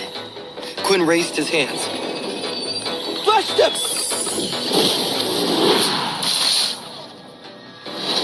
Quinn avoided the claw, but the Rataclaw wasn't so lucky. The Scorpion Claw destroyed the Rataclaw along with the exit. Bent metal and pieces of flesh were the only things left behind. Quinn turned on the Skordana, raising his fists. I guess we're doing this!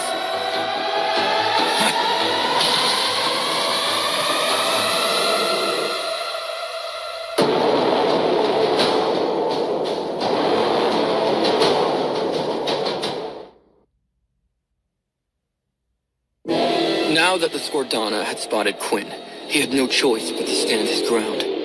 Quinn knew there were more dangerous beasts out there. Otherwise, the Skordana wouldn't be hiding in the storage building. Running might bring even worse trouble. The noise alone might draw them. Quinn had to finish this as quickly as possible. Quinn knew he had to avoid the beast's claws. They were strong enough to kill the Rataclaw in one blow. Using the flash step had depleted a significant amount of Quinn's stamina. He could only use it one more time. The scorpion creature lunged for Quinn, attacking with its claws. Quinn unleashed blood swipes to counter the attack. Quinn's attacks looked more powerful than before. The red claw marks were thicker and faster. However, the Skordana deflected the attacks with its claws. The blood swipes pushed the creature back, but Quinn didn't see any real damage being done. Quinn swore under his breath. Damn it! Those claws work as exoskeletons, huh? Fine. I'll still rip them off of you! Quinn scanned through the beast, noticing that the exoskeleton only protected its lower body. The humanoid part of the beast looked vulnerable. Quinn lunged forward. The beast came down with its claws, but Quinn dodged out of the way. As the last claw made contact with the ground, Quinn leaped to hit the beast's weak spot. Quinn started to unleash a blood swipe. Quinn froze mid-attack. Something had hit him from behind. He glanced slowly back. Is that the scorpion stinger? Damn it! That really hurts! The beast used its tail to lift Quinn, throwing him hard against the wall. Quinn's HP took a significant hit. 13 out of 45 HP. Quinn looked down to see a large puncture in his stomach. Blood flowed out from him rapidly. Critical hit. 12 out of 45 HP. 11 out of 45 HP. 10 out of 45 HP. Quinn had no choice but to use his blood bank. Blood bank. 10 milliliters have been used. 40 milliliters remaining. 15 out of 45 HP. Quinn's wound began to heal. However, he couldn't make that mistake again. As the Skordana charged, Quinn knew he had to use his resources quickly. Blood bank! Use up all the reserves! Blood bank empty. 35 out of 45 HP. Quinn's wounds healed instantly. Looking at the Skordana, he realized the tail was retractable. No wonder he didn't see it coming. Quinn would be ready for it next time. If it wasn't for the level-ups, I'd be dead already. No more second chances. I can't make any more mistakes. Determined, Quinn threw blood swipe after blood swipe. The beast blocked again, but cracks began to form in its armor. Quinn kept pressing. 30 out of 45 HP. 28 out of 45 HP. 13 out of 45 HP. The fight continued. The beast kept its claws up, but Quinn saw that it started to take damage. It was a battle of attrition. Quinn knew he couldn't win this way. He'd run out of HP before the creature went down. Quinn stopped unleashing blood swipes. As soon as he did, the scorpion lunged forward. The retractable stinger flew in his direction. Quinn used Flash Step. He reappeared behind the scorpion. He gathered his remaining strength and delivered a hammer strike. The attack hit the beast's unprotected upper body. It created a large hole that allowed Quinn to see through it.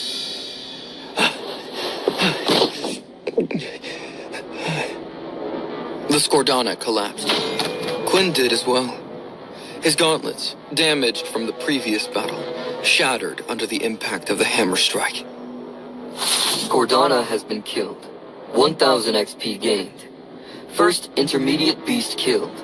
5000 XP gained. First Skordana killed. 2000 XP gained. 8,250 out of 12,800 XP. 13 out of 45 HP. Despite the XP gained, Quinn's health remained critically low. With his blood bank empty, Quinn couldn't heal further. Wait a minute. If my system works like a game, would leveling up restore my health? Quinn had never tried this method to heal himself. However, now that he thought about it, it might just work.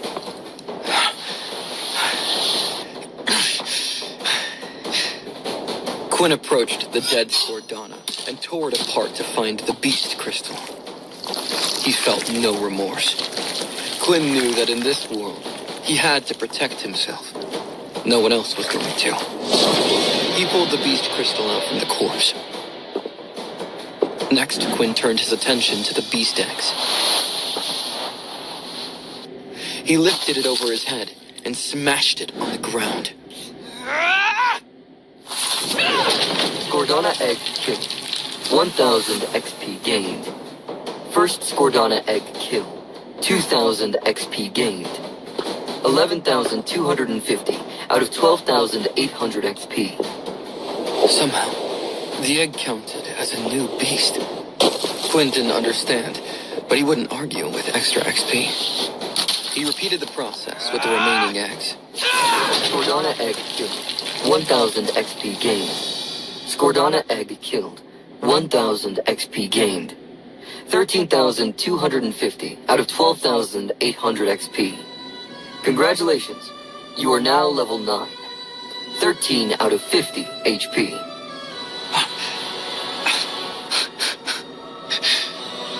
Disappointment washed over Quinn. His idea hadn't worked. The system hadn't restored his health as he had hoped. While Quinn's HP had increased, his condition remained precarious. The next message underscored the harsh reality of his situation. Your hunger grows. You can no longer suppress your need for blood. Your HP will decrease by 1 HP every hour until you have consumed human blood. Quinn's body no longer healed itself. He spent too much of his blood and energy. Hunger gnawed at his insides. He needed blood. It was all he could think about now. Quinn's gums ached. His muscles twitched. His vision blurred at the edges. Quinn looked at his system again. 13 hours. That's how long I have before I reach 0 HP. And that's only if I don't get injured or have to use my skills in a fight. What do I do? Should I go looking for a portal or wait for help? The decision came to him quickly. Quinn was a level 1 orphan. To the government and the military, he was expendable. Someone who could be swept under the rug without causing too much trouble or noise. The academy was more likely to cover up his disappearance than send someone to help him. For now, Quinn had to assume that he was on his own. If he wanted to live, he would need to find a portal out of here. Now, if I were a portal, where would I be hiding? Quinn walked through the shelter. It was derelict, abandoned, and falling apart. He stepped over a chunk of fallen concrete and peered through a hole in the wall. Outside was a vast, desolate landscape. The ruins of what appeared to be once a great civilization. It would take Quinn 2 hours to walk across it, even if he wasn't being careful.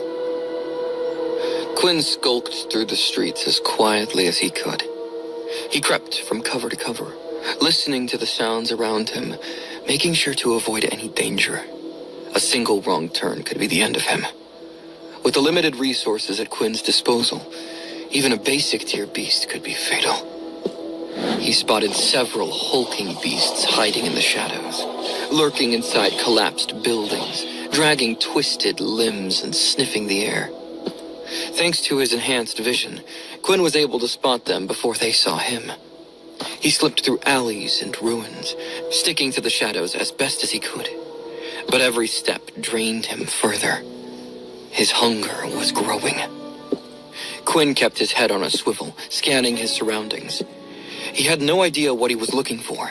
Just something, anything that looked like a portal. Quinn spent 2 hours exploring the ruins. He found no leads, nothing useful. 11 out of 50 HP.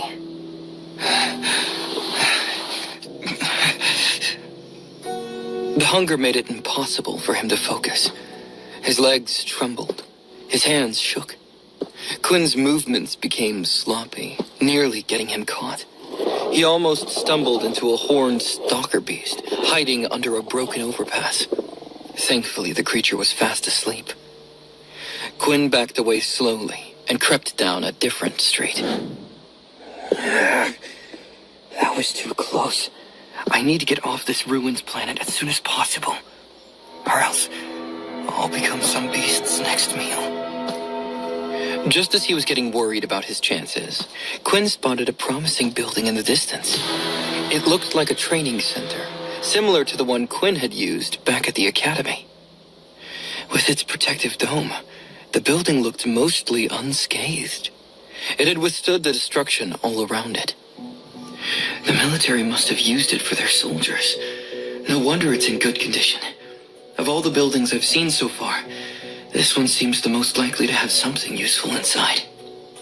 Outside the domed training center, Quinn noticed several destroyed mechs scattered across the ground. Their cores had been ripped out. Mechs ran on high-tier beast crystals. Powerful ability users preferred to use their abilities rather than mechs, but weaker soldiers often relied on mechs to survive. It wasn't uncommon for those soldiers to drown in debt just to keep their mechs running and stay alive a little bit longer. Humanity had only gotten worse since the war had ended. People were more selfish, power-hungry, and Quinn's body no longer healed itself. He spent too much of his blood and energy.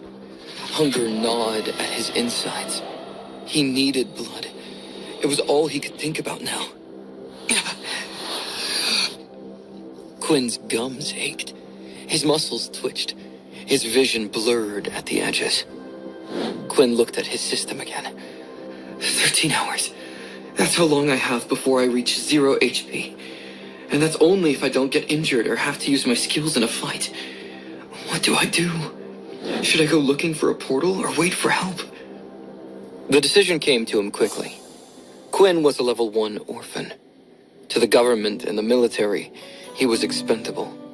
Someone who could be swept under the rug without causing too much trouble or noise. The academy was more likely to cover up his disappearance than send someone to help him. For now, Quinn had to assume that he was on his own. If he wanted to live, he would need to find a portal out of here. Now, if I were a portal, where would I be hiding? Quinn walked through the shelter. It was derelict, abandoned, and falling apart. He stepped over a chunk of fallen concrete and peered through a hole in the wall. Outside was a vast, desolate landscape. The ruins of what appeared to be once a great civilization. It would take Quinn 2 hours to walk across it, even if he wasn't being careful. Quinn skulked through the streets as quietly as he could. He crept from cover to cover, listening to the sounds around him, making sure to avoid any danger. A single wrong turn could be the end of him. With the limited resources at Quinn's disposal, even a basic tier beast could be fatal. He spotted several hulking beasts hiding in the shadows, lurking inside collapsed buildings, dragging twisted limbs and sniffing the air. Thanks to his enhanced vision, Quinn was able to spot them before they saw him. He slipped through alleys and ruins, sticking to the shadows as best as he could. But every step drained him further. His hunger was growing. Quinn kept his head on a swivel, scanning his surroundings. He had no idea what he was looking for. Just something, anything that looked like a portal. Quinn spent 2 hours exploring the ruins. He found no leads, nothing useful. 11 out of 50 HP.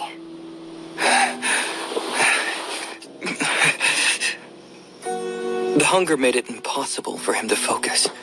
His legs trembled. His hands shook. Quinn's movements became sloppy, nearly getting him caught. He almost stumbled into a horned stalker beast, hiding under a broken overpass. Thankfully, the creature was fast asleep. Quinn backed away slowly and crept down a different street. That was too close. I need to get off this ruins planet as soon as possible, or else I'll become some beast's next meal. Just as he was getting worried about his chances, Quinn spotted a promising building in the distance. It looked like a training center, similar to the one Quinn had used back at the academy. With its protective dome, the building looked mostly unscathed. It had withstood the destruction all around it. The military must have used it for their soldiers. No wonder it's in good condition. Of all the buildings I've seen so far, this one seems the most likely to have something useful inside. Outside the domed training center, Quinn noticed several destroyed mechs scattered across the ground. Their cores had been ripped out. Mechs ran on high-tier beast crystals. Powerful ability users preferred to use their abilities rather than mechs, but weaker soldiers often relied on mechs to survive. It wasn't uncommon for those soldiers to drown in debt just to keep their mechs running and stay alive a little bit longer. Humanity had only gotten worse since the war had ended. People were more selfish, power-hungry, and fearful than ever before. Acquiring powerful abilities had brought out the best in humanity, but also the worst. Unfortunately, the worst of humanity seemed to be winning out. Quinn was afraid that the Dalki would obliterate humanity if another war broke out. But right now, he had more pressing concerns, like getting off of this miserable planet. Quinn cautiously approached the entrance of the training center. He saw two Radiclaws gnawing on an animal carcass outside. Quinn walked around the dome, hoping to find a way in. A back door, an emergency hatch, anything. But there was nothing. The training center had been built like a fortress. Reluctantly, Quinn returned to the main entrance. He crouched behind a collapsed wall, far enough that the Radiclaws wouldn't see him, but close enough that he could keep an eye on the entrance. Quinn hunkered down, hoping the Radiclaws would get bored and move on. Minutes passed. 10, 20, 30. An hour later, the beasts had not moved. 10 out of 50 HP. His HP continued to drop. Frustration simmered beneath Quinn's skin. He clenched his fists to keep from crying out. The edges of his vision were starting to pulse. His heart thumped too hard for how still he was. Quinn needed to get inside that building. He needed to get off the planet. He needed blood. Still, the Radiclaws refused to move. Quinn had waited long enough. He didn't have time for this. He needed a plan.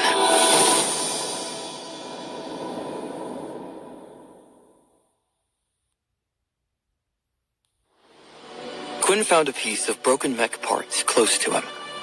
With his enhanced strength, he could lift it up without issue.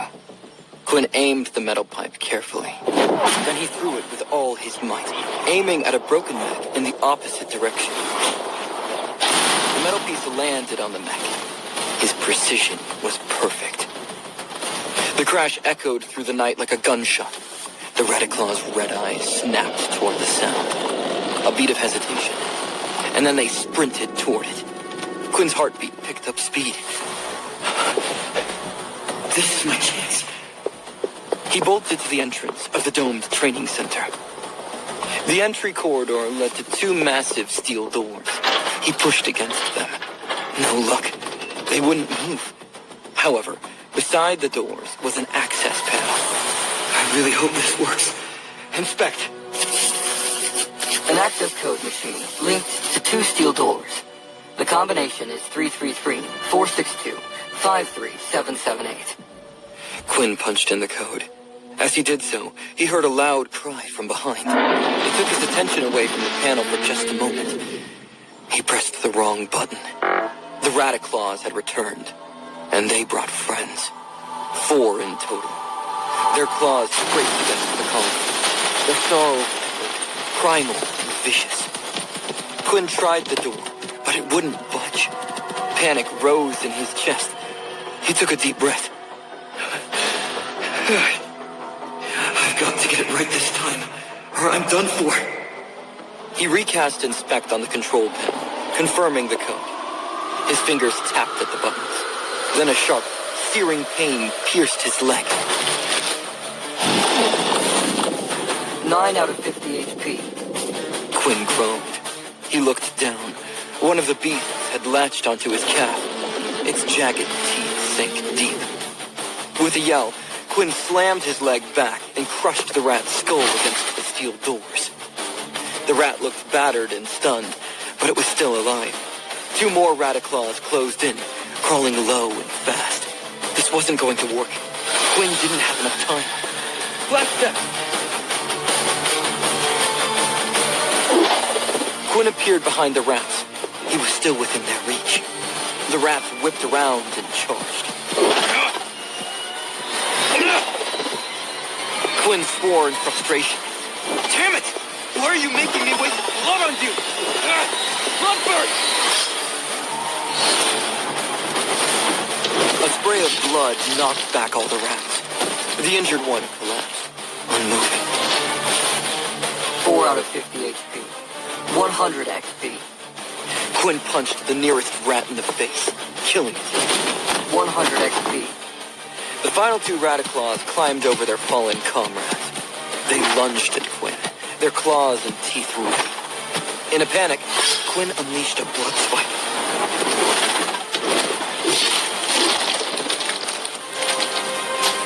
Quinn killed both Rataclaws with 1 blood swipe. His enhanced powers after the level up still impressed him. However, he had bigger worries on his mind, like his dangerously low HP. 100 XP. 850 out of 25,600 XP. 2 out of 50 HP. Quinn didn't bother collecting beast crystals. He needed to get out of here, and fast. He entered the code into the keypad again, this time making sure to take his time with it.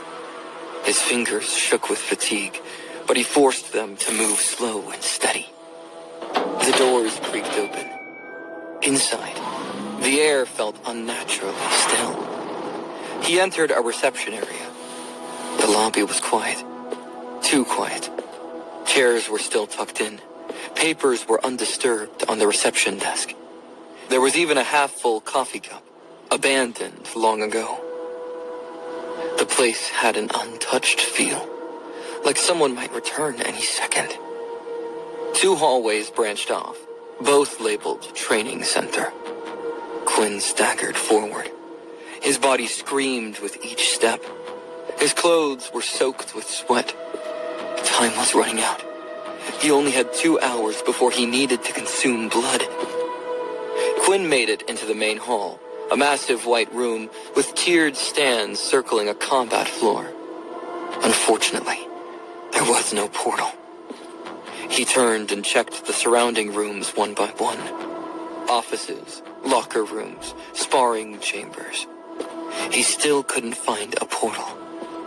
Quinn stumbled his way back to the main training hall, not knowing where else to go. His heart pounded, his vision wavered. He collapsed to the ground. Quinn stared at the ceiling. The room felt suffocating. He couldn't get enough air into his lungs.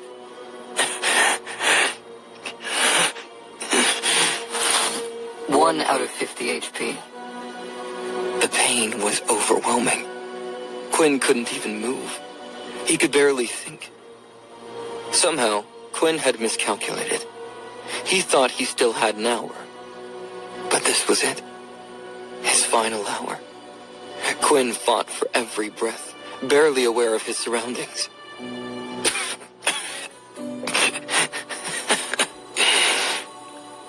Quinn laughed softly, his lips dry. So, this is how I go. I thought it'd be more dramatic. Mom? Dad? Why did you leave me all alone in this terrible world? The final hour passed. 0 out of 50 HP. HP has reached 0 due to hunger. Transformation will now begin.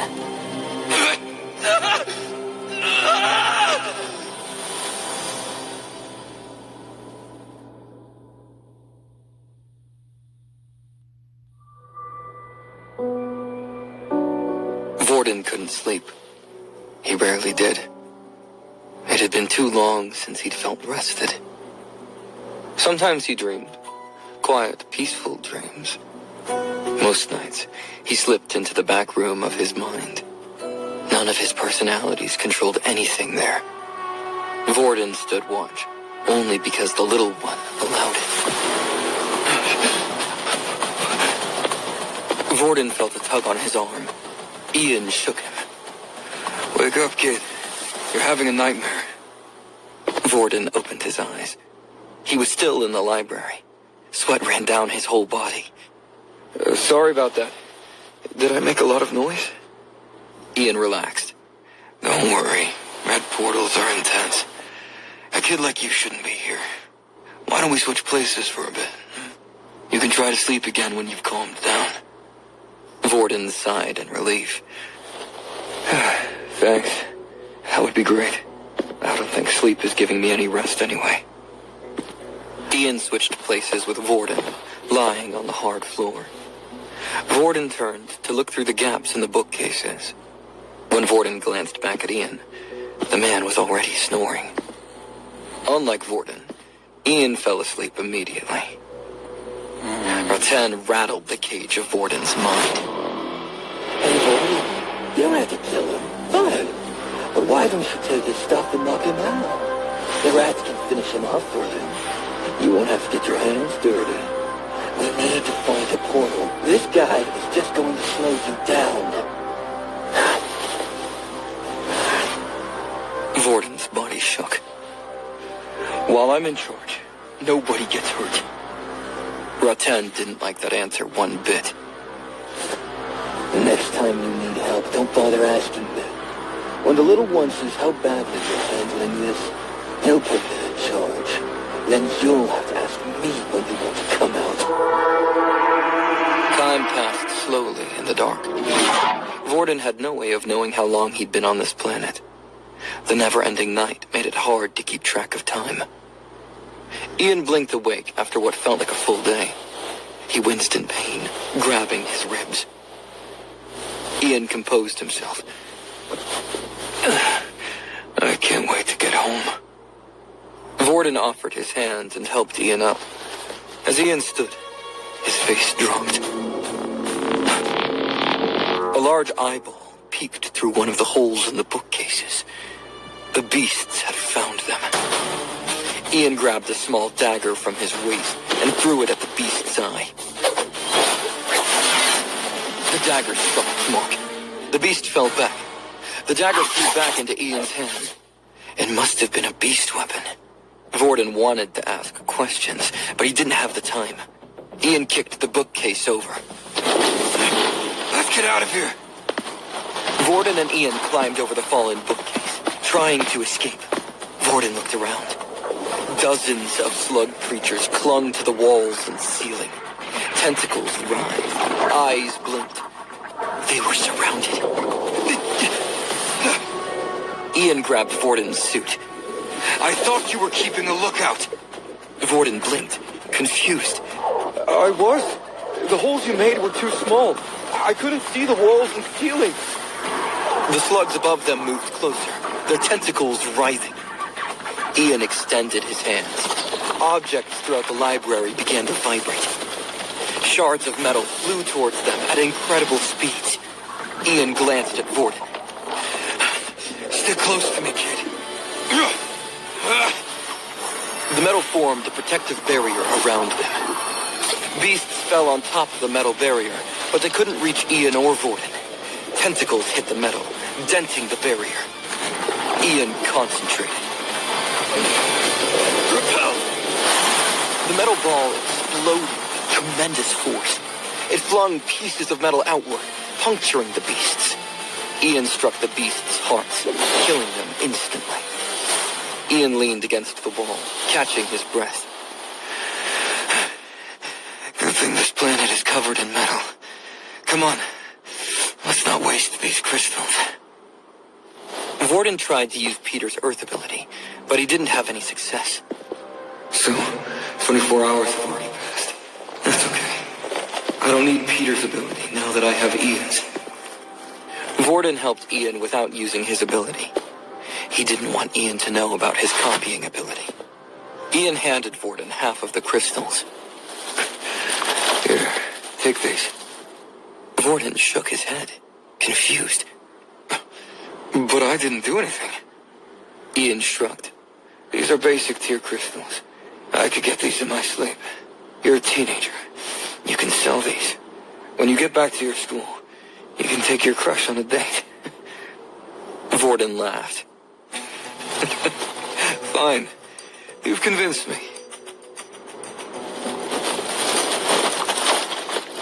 Vorden didn't have a bag with him, so Ian kept his share of the beast crystals for now. Vorden and Ian headed out. They had made too much noise to keep using this place as a safe house. Besides, they needed to find a portal and get off this planet. Ian pointed at a large domed building in the distance. You see that? If I were to put a portal anywhere, it would be there. Vorden raised an eyebrow. It looks like a training center. Ian grinned. Exactly. It's large and protected. You could easily hide a secret passageway beneath it. That's where I'd put a portal. Vorden nodded. Agreed. Let's check it out. I just hope we don't find something worse inside.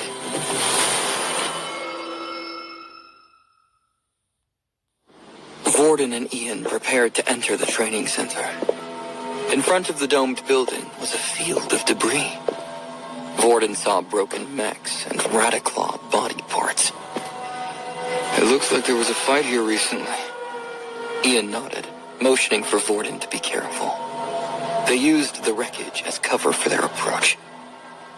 Ian noticed a gory scene in front of the steel doors. Radiclaws. At least 3 of them. Hard to tell with the body parts everywhere. These rats died recently. Vorden hoped for the best. Maybe Quinn is alive. If he did this, then he's been hiding more secrets than I thought.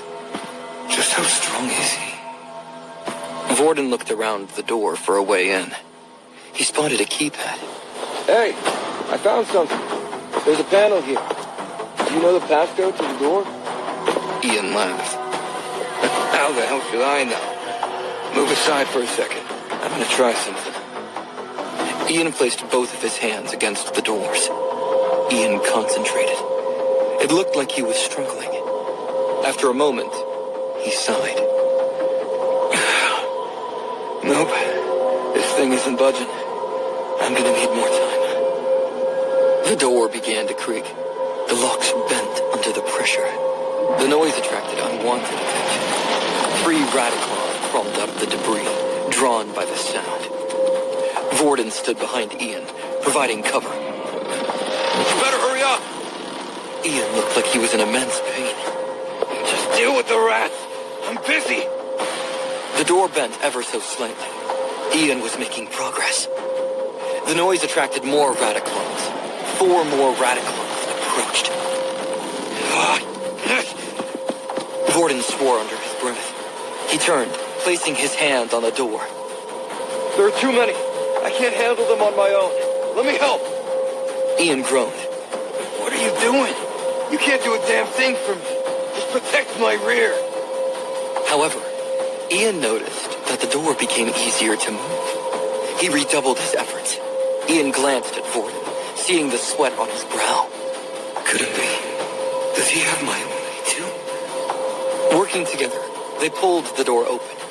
A small gap. It was just enough. They slipped through. Inside, they spun around and pressed their energy into the door, sealing it shut behind them. A Radiclaw lunged, its head slipping through the gap. Vorden panicked. Close it! Close it! The door slammed shut. The Radiclaw's head fell with a loud thud as it hit the floor. The training center was pitch black. The only lights came from emergency LEDs. The rest of the lights were shattered. Ian looked worried. Why would someone destroy the lights? Places like this were built to withstand a nuclear fallout for hundreds of years. Everything should still be working. Vorden licked his lips. Maybe it was whoever killed those Radiclaws outside. Ian shrugged. Maybe. Here, use this. Ian tossed a small crystal to Vorden. It emitted a little bit of light. Vorden held it up. What about you? Ian pulled out another crystal and attached it to his waist. Are you going to tell me about what happened back there? You can keep your secrets. I'm just curious. Vorden chuckled nervously. No secrets. My ability lets me copy other people's abilities. I copied yours when I saw you use it in the library. Vorden omitted the fact that he needed to touch a person to make it work. Ian didn't need to know everything about him. Ian whistled, impressed. Huh. That's kind of cool. I wish I could do something like that. Anyway, come on. We should get moving. Vorden blinked as the other man walked away. He had expected more of a reaction, maybe even a reprimand, but Ian seemed nonplussed. The two continued down the dark hall, guided by the faint LEDs. Raten tried to get Vorden's attention. Hey, Vorden, switch with me. Let me kill this guy. We can jump in the portal and no one will ever know. Vorden groaned. Can't you see that I'm busy? Raten laughed. Fine, but that was your last chance. They reached the reception room. It was still dim. More smashed overhead lights. Ian looked at the damage. It must have been a beast. Vorden flashed disappointment on his face. What makes you say that? Ian pointed at the broken glass. Beasts on this planet have cycles. They hunt during dark periods and hibernate when the sun is out. A light-sensitive beast could have gotten in and destroyed the lights. A human would have just shut off the power or used a switch. Vorden understood Ian's reasoning, but he hoped the traveler was wrong. They continued forward.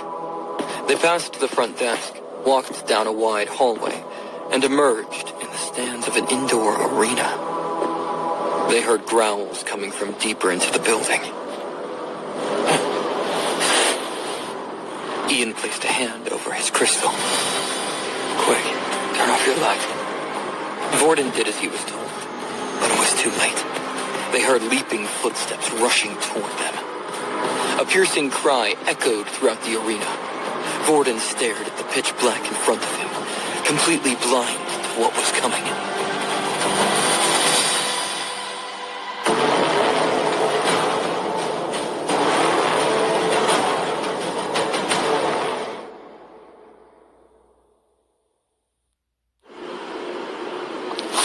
Transformation will now begin. The message appeared before Quinn. He felt excruciating pain engulf his body. His insides were on fire. His eyes darkened to black. His teeth elongated. Quinn's body contorted as if something within was trying to break free. His nails grew sharper. His skin tightened. Quinn felt his bones break and reshape. Even his hair fell away. Your mind is unstable. Your bloodlust has reached its maximum level. You are now a bloodsucker. All stabs will be doubled. Health will be halved. While in this form, all blood skills are unavailable. Quinn didn't hear any of the messages. His mind was gone. His body along with it. Quinn was no more. The bloodsucker had taken his place. The creature stood hunched, silent, and fast. Startled by the sudden light, the bloodsucker stumbled, its senses unnaturally acute. The bloodsucker screeched. Its cry echoed through the training center. With its eyes closed, it dashed forward with inhuman speed. The creature scaled the wall effortlessly. It sprinted up the ceiling, barely touching the surface, and smashed the nearest light. Its vision cleared now that it was engulfed in darkness. It dropped from the ceiling, absorbing the impact and moving with unnerving agility. It slipped through the building, breaking lights as it moved. The creature followed its growing urge to find prey. It needed blood, and it needed it now. Vorden and Ian entered the room, whispering to each other. The bloodsucker's heightened senses picked them up immediately. The bloodsucker's head turned toward them. Its vision adjusted to the darkness. With the lights turned off, it could clearly identify its targets. Ian and Vorden heard something approaching, but they couldn't see what it was. By the time their eyes adjusted to the darkness, the creature was upon them. Ian readied himself. You want to fight? You've got it! Ian swung at the creature.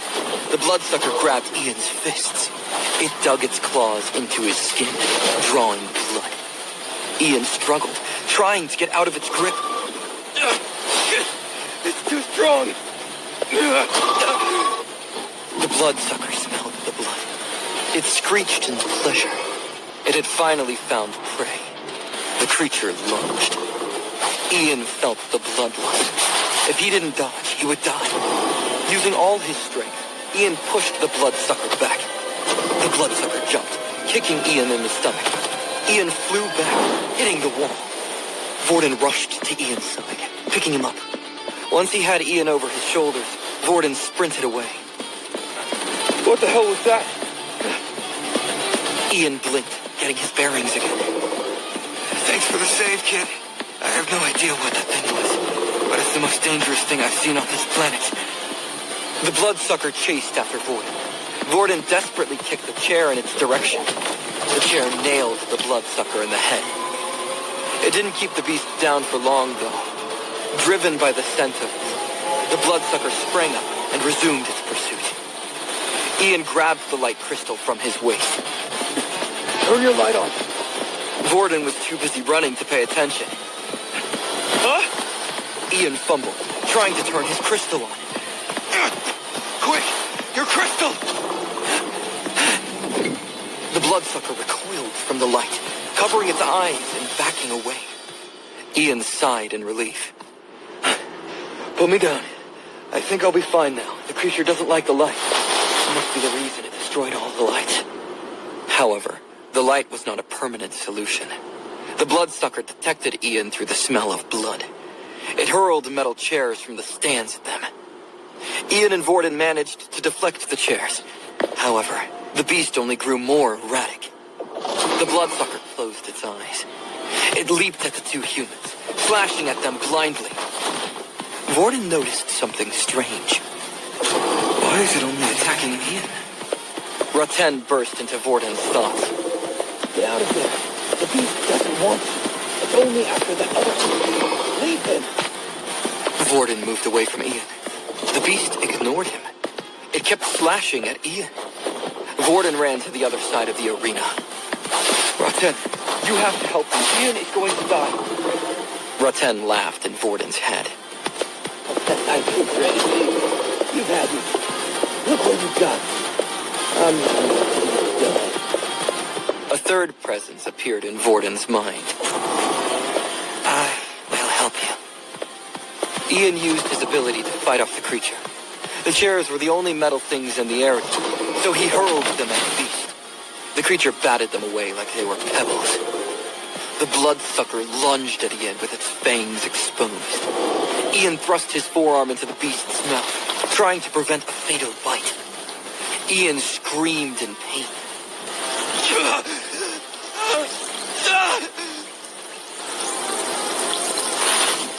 Blood is being consumed. 10 out of 100. 14 out of 100. 25 out of 100.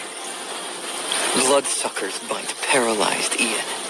The traveler felt his body being consumed, but he could do nothing to stop it. A metal bar pierced the bloodsucker's shoulder. It howled in agony, dropping Ian to the ground. Ian blinked, looking in Vorden's direction.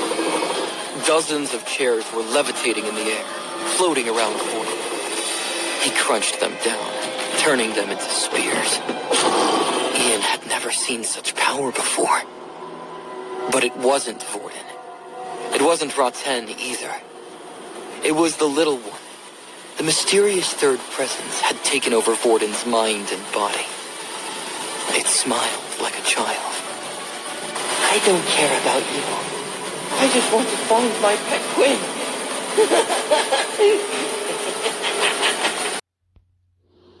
The paralysis effect began to wear off. Ian regained his senses. He saw Vorden surrounded by metal chairs. The glowing magic crystal was the only light source in the room. It illuminated Vorden in a creepy light. Vorden's shadow split into 3 behind him, projected onto the wall. In Ian's daze, he thought 3 people stood in front of him instead of 1. Vorden arranged the chairs in a defensive circle. The metal flew around him rapidly. Vorden stood in the eye of the metal storm, completely at ease. Ian blinked, wondering if he was dreaming. I thought he only copied my ability this morning. How is he so good with it? I can't even do something like that. Was he lying to me? The bloodsucker pulled the metal from its shoulder and dropped to the floor. 20 out of 25 HP. The bloodsucker growled. It only paid attention to the pain in its shoulder. Ian expected the beast to charge Vorden. Ian didn't think there was much intelligence behind those eyes. The creature charged the wall instead. It leaped onto it, climbing with the dexterity of a spider. The bloodsucker disappeared from view. Only the faint echoes of its claws ripping into the wall told Ian and Vorden that the creature hadn't left the room. Vorden wasn't in control of his body, but he still watched the scene play out inside his mind. How are we supposed to track it now? The little one grew annoyed. I have no time for games. The little one crunched the chairs into spikes. He held the spikes over his head, waiting for the beast to show itself. The beast leaped down. The little one was ready. He sent the spikes flying. The bloodsucker caught one of the spikes. It hurled the spike back with tremendous speed. The little one quickly turned one of the spikes into a shield, blocking the attack. The strength behind the throw was just too powerful. The spike still penetrated the shield. The metal missed the little one's head by an inch. Raten laughed inside Vorden's mind. Did you see that? That thing is strong. You'd be dead in seconds, Vorden. You're lucky you're not the one fighting that thing. The remaining spikes hit home, nailing the bloodsucker all over its body. The creature ended up pinned to the ceiling. 10 out of 25 HP. The beast's wounds began to heal. However, it couldn't heal fully. The spikes kept the wounds from closing. The bloodsucker pushed itself away from the ceiling, getting out of the spikes. Blood rained down from the ceiling as the creature freed itself. The bloodsucker landed roughly in the stands. It charged again, tearing through chairs to get to Vorden. Vorden couldn't believe what he saw. How is it still alive? That thing should be dead by now. The little one sent metal spikes flying at the creature. The beast avoided all the attacks. Its vision had adjusted to the light. It wasn't going to fall for the same move twice. Raten groaned. This is bad. If only we had more abilities to use. The bloodsucker closed in on the little one, completely ignoring the metal spikes. The little one raised his shield as the creature approached. The bloodsucker tore through the shield like it was paper, leaving the little one exposed. Ian saw that his friend was in trouble. He couldn't turn chairs into spikes or send multiple objects flying at the same time, but he could still help. Ian pulled on a spike lodged in the wall. Ian sent the spikes flying, using all of his strength. The bloodsucker lifted a claw, ready to cut the little one's throat. Ian's metal spike went through the bloodsucker's back, breaking through its chest. The creature shrieked in pain, its face changing back to Quinn for just a moment. 7 out of 25 HP. The little one's face fell. He saw Quinn's face. Vorden might have thought it was a trick of the light, but the little one knew his pets better than anyone. Tears filled his eyes. Vorden! I've heard another one! Ian forced himself to one knee. He panted from the effort. What are you doing? Kill it! Ian threw another spike, aiming for the beast's head. The little one intervened. He redirected the spike, plunging it against the wall. With his bare hand, the little one pulled the spike from the bloodsucker's chest. The bloodsucker charged at Ian. Ian was unable to react in time. The bloodsucker knocked away all of his attacks effortlessly. Ian drew his dagger, but he couldn't move fast enough. The paralysis was still working through his body. The bloodsucker ripped Ian's legs from the rest of his body.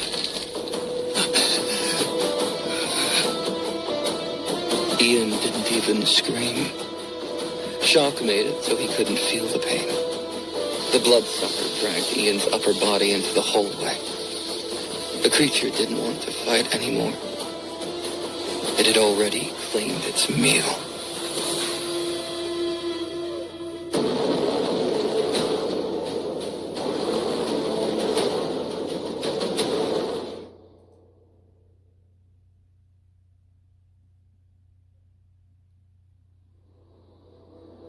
The students wondered why the portal expedition was canceled.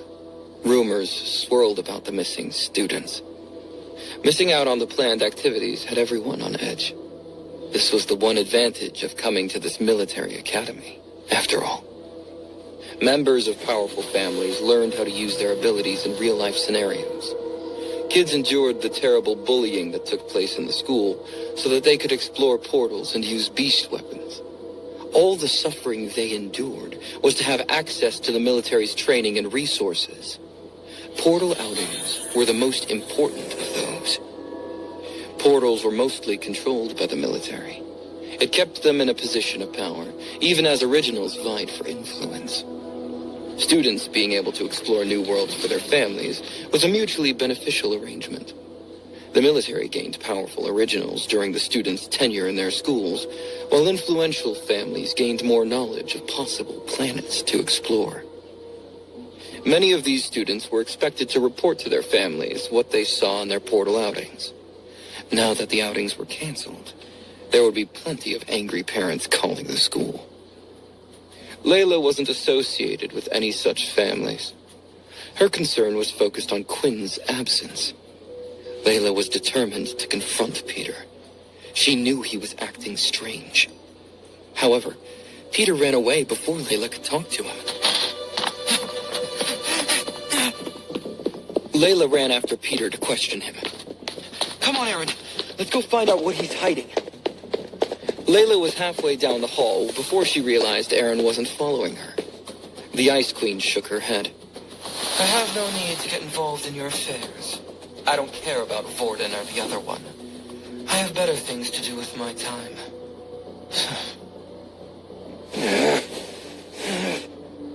Layla didn't have time for this. But she also couldn't do this alone. If the second years were involved, Layla would need strong allies. Think about it, Aaron. You want to create the strongest team, right? You and Vorden are clearly the strongest. To outshine the other groups, you need to team up. Our team is already registered, and we might not be allowed on the expedition if we can't find a replacement. Aaron's eyebrows twitched at the mention of their team being registered. She hadn't thought about that. Aaron wouldn't allow her grades to suffer because of this. Fine. Let's go find that rat. Together, Layla and Aaron scoured the school for Peter, but they couldn't find him anywhere. Finally, they reached his dorm room. The door was locked with a fingerprint lock. Aaron knocked on the door, but no one answered. They couldn't force their way in without alerting the school. Layla continued her search. She couldn't afford to wait here forever. She was the only one who knew of Quinn's hunger for blood. He wouldn't survive long without her. Aaron and Layla eventually found Earl and his group. Layla knew Peter had been hanging out with them. Earl's gang looked intimidating. Layla wouldn't have approached them on her own. However, Aaron's presence gave her the confidence to talk to them.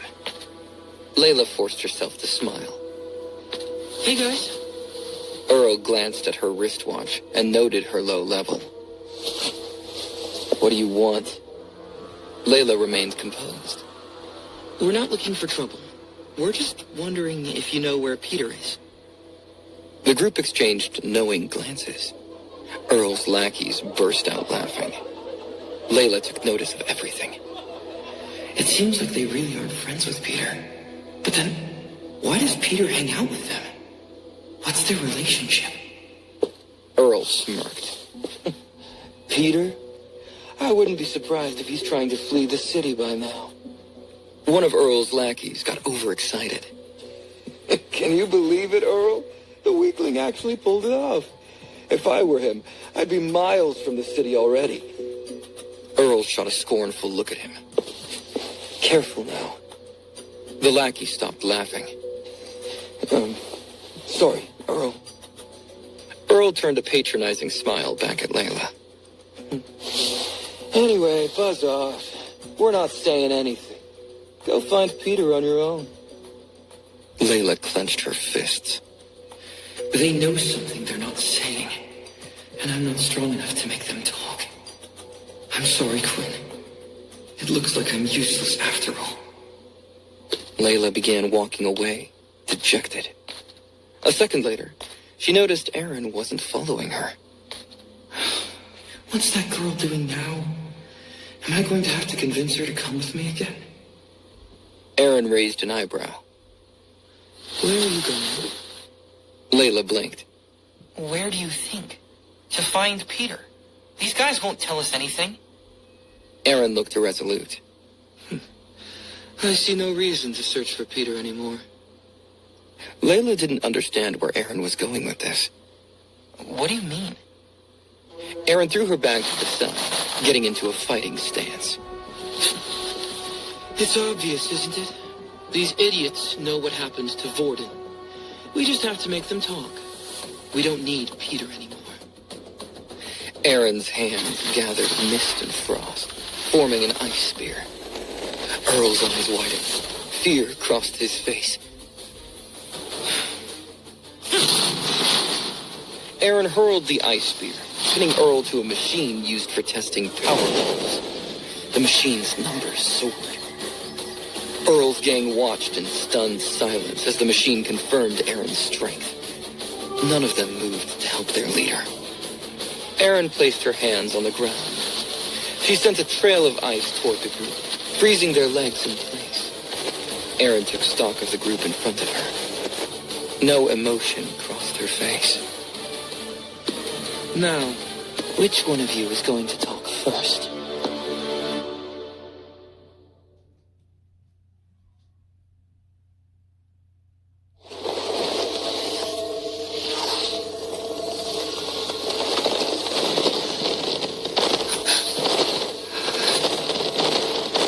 Layla stood, completely stunned. Aaron's demonstration of power was awe-inspiring. I've seen level 5 users before. None of them were this strong. Aaron isn't just strong. She's an expert with her ability. I wouldn't be surprised if she could take down most teachers in the school. How does she use her ability so well? Aaron approached Earl's lackeys. Her eyes scanned the boys one at a time. Aaron was looking for the weakest of them all.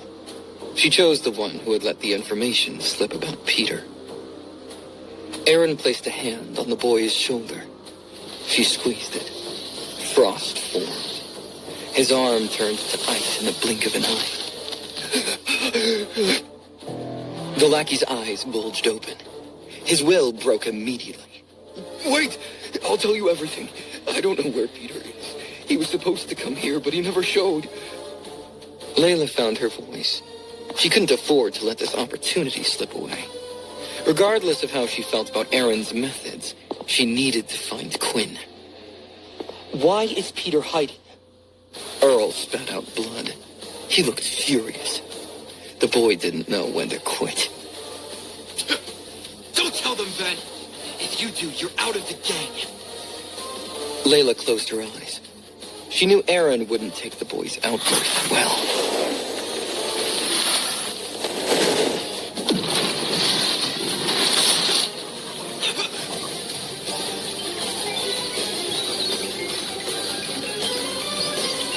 Aaron threw another spear without even looking. It pierced through Earl's leg. Earl's scream was drowned out by the machine he was attached to. The numbers on it rose again. The numbers climbed past 20, reaching 30. Other students in the training center began to pay attention. It was normal to see students fighting, but the training machine never made this much noise. Aaron's strength was an anomaly. A second-year student stopped his sparring to look at Aaron. He overlooked Earl's cries for help. The second year only had eyes for the numbers the machine displayed. 30. I've never seen a number that high. How strong is she? Layla knew Aaron wasn't even at her peak. During the test, Aaron's strength had hit 50. That might not even have been Aaron's full strength. Erin formed another spear. Her face showed emotion for the first time. Erin looked pissed off. Erin glared at Ben. I haven't decided where I'm putting this next spear. I still need your mouth, so I'm going to need to get creative. Unless you start talking. Ben was desperate. He didn't want to endure any more pain. Ben closed his eyes, not wanting to look at the spear. Wait, I'll tell you. Peter pushed Vorden into the portal. At least that's what we heard. We don't know why Quinn is missing. That's got nothing to do with us. Erin nodded once. I see. Ben watched Erin walk away. Wait! Free us! Erin didn't break her stride. The ice will melt in a few hours. This is your punishment for not speaking faster. Erin exited the training center. Layla followed her. Layla looked at Erin with wonder. Thanks for the help. Erin narrowed her eyes. That wasn't for you. I just hate it when guys think they're better than us. It's important to show them their place. Layla didn't agree with Erin's methods. However, she knew Erin didn't bully those weaker than her. This already made Erin much nicer than the average level 5 ability user. Layla didn't know what to make of the information she'd received. Did Peter really push Vorden into a red portal? That doesn't make sense. They're friends. And what does this have to do with Quinn? Did he follow Vorden into the portal? Erin and Layla headed toward the city. It was their only lead. However, as soon as they left the school, Peter appeared. Peter locked eyes with Layla. He tried to sprint away, but Erin grabbed him by the collar, slamming him against the wall. Erin froze Peter against the wall. He wasn't going anywhere. Layla took over the interrogation. If he's here, he must have been on his way to meet with Earl. I need to know exactly what happened. Layla was in no mood for games. Peter, tell us the truth. Did you push Vorden into the portal? Peter held his ground. What are you going to do? Hit me? I've already endured more pain than you can imagine.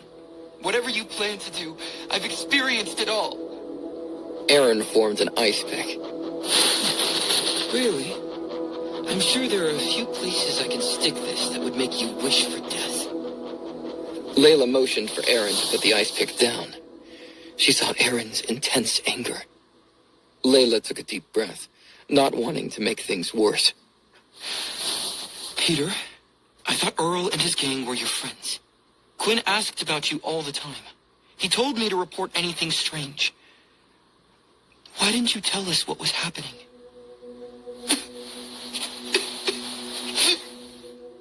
Peter bit his lip, trying to hold the tears in. You don't understand. If I told you, you and Quinn would beat them up, then Earl would come after me. How could you protect me 24/7? My life was decided long before I came here. Peter broke down crying, no longer able to keep the tears in. Layla clenched her fist, fighting the urge to hit him. She knew how the world worked, but it didn't excuse what Peter did. He still sold out his friends.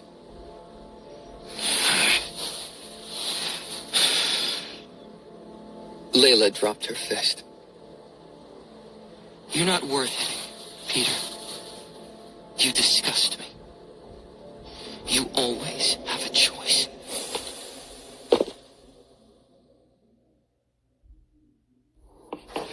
A meeting was taking place in the first-year building.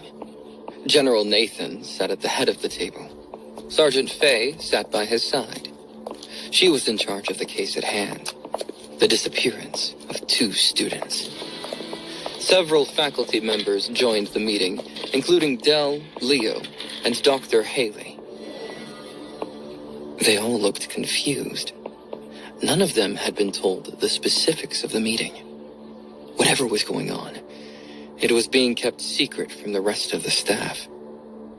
General Nathan didn't want to deal with any leaks. It would be his neck on the line if powerful families heard about what happened to the first years under his care. He also didn't need the military to become aware of what happened under his watch. Not yet, anyway. Nathan hoped Faye could help him keep his position intact. Nathan cleared his throat, trying to keep the authority in his voice. Sergeant Faye, please explain to the room why they've been called here today. Faye stood up, holding a report. She carried herself with natural confidence. As you know, 2 of our students have gone missing. This has delayed the first-year outing. However, this is not just a simple missing persons case.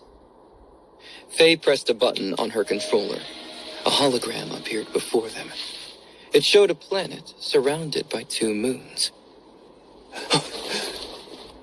She motioned to the holographic planet. The missing students entered a red portal. It led them here. The room's atmosphere darkened with concern as the others absorbed the news. Faye continued, unbothered by the change.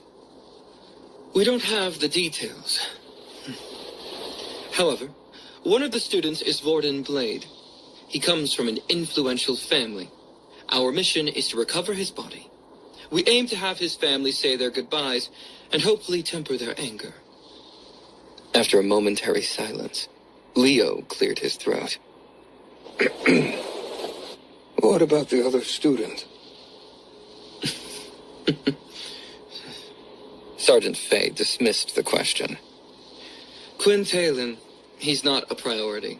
Quinn is a level 1 with no notable connections. We're not going to waste resources on him. Haley cut in before Leo could argue. What do we know about this planet? Red portals lead to unknown planets, but you seem to know quite a bit about this one already. Faye nodded, getting back to her report. The planet's name is Pyoletic. It was one of the first planets where humans established shelters. The military originally reported it as safe. However, after a year of sunlight, a year-long night came. With it, powerful beasts overran the human shelters. We abandoned the planet shortly afterwards. Nathan stood up, getting anxious. This is why we've summoned you. You'll head through the red portal right away. Reports indicate the stronger beasts have moved on. The area now mostly harbors Radiclaws and a few intermediate beasts.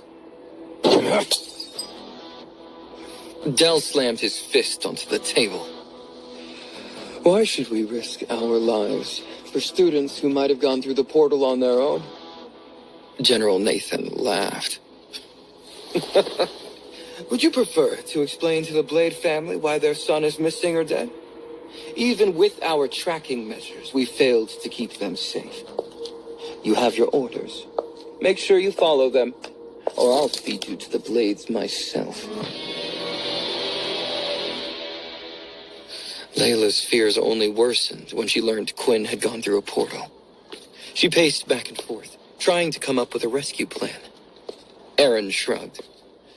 Don't worry too much. If Vorden is with your friend, he'll be fine. Unless they're on a red portal planet, of course. Layla worried about the beasts attacking Quinn, but that wasn't her main concern. Quinn couldn't last long without blood. If Vorden was the only person on the other side of the portal, Quinn might use him as a food source. As they walked down the hallway, they overheard students gossiping. Layla's ears perked up at the mention of Vorden's name. Layla turned on her heels, cornering the girl who'd spoken. What did you say? The girl looked nervous as Layla approached. We were talking about the missing students. Dumbo here overheard that Vorden was stuck on a red planet. Layla's face paled. Aaron sighed. Damn. I guess I jinxed it. Did they mention anything else? The planet's name? Any other students? Aaron shook Dumbo, trying to get answers. Dumbo's eyes widened. She'd heard what happened to Earl's gang. She didn't want to follow their example. Yes, They said the planet is called Pyoletic. Quinn is there too. Layla pulled away and rushed to her room. I'm sorry, Aaron. I have to go. Thanks for your help. Layla reached her dorm room, locked the door, and secured it with a chair. Her roommate was absent, allowing her to proceed with her plan. She retrieved a small box from under her bed and opened it to reveal a black sphere. I checked for bugs and found none. It seems like the families pushed for privacy. Layla tapped the sphere. A white ring illuminated and circled before stabilizing. A voice spoke from the sphere. Agent 83, what seems to be the problem?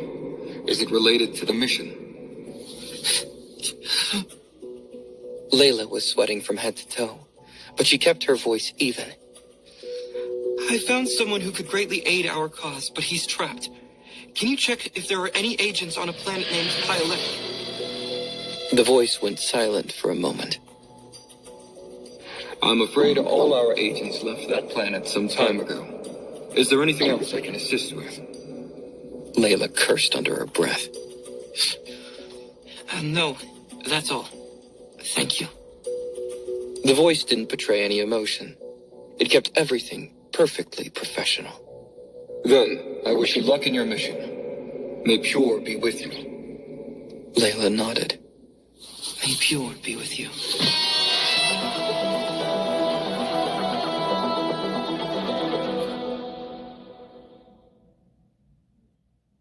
Night still reigned in Pyoletic for another 6 months.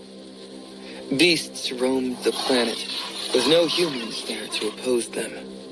The twin moons illuminated the signs of a fierce battle that had once occurred. A single boy knelt alone in the training center. Tears ran down his face. Inside his mind, multiple voices argued. Vorden sounded shaken. He'd had to endure a lot of terrible things in his youth, but nothing quite like this. Was that really Quinn? It couldn't have been. He looked so... Raten laughed. Ugly?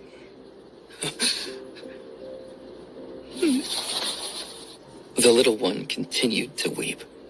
None of this had gone according to plan. Shut up. The little one vacated the chair in the room inside Vorden's mind. This chair dictated who would have the steering wheel of Vorden's body. The little one's absence left it open for Vorden to assume control again. The little one retreated into a dark space within Vorden's mind, rocking back and forth on the floor. I did it again. I heard another one. Vorden's tears ceased abruptly as he took control of his body. He lifted himself off the ground and began walking. Vorden couldn't waste time on grief or doubt. He needed to find Quinn. Raten cackled. This whole situation was ridiculous to him. Where do you think you're going? You know he'll be like that for a while now. Vorden wasn't in the mood for Raten's jokes. Every second counted. I know, but we need to figure out how to turn him back. I don't know what happens to him, but it has to be reversible. Vorden paused as he reached Ian's dismembered body on the floor. All that remained of Ian were his 2 legs, severed from the waist down.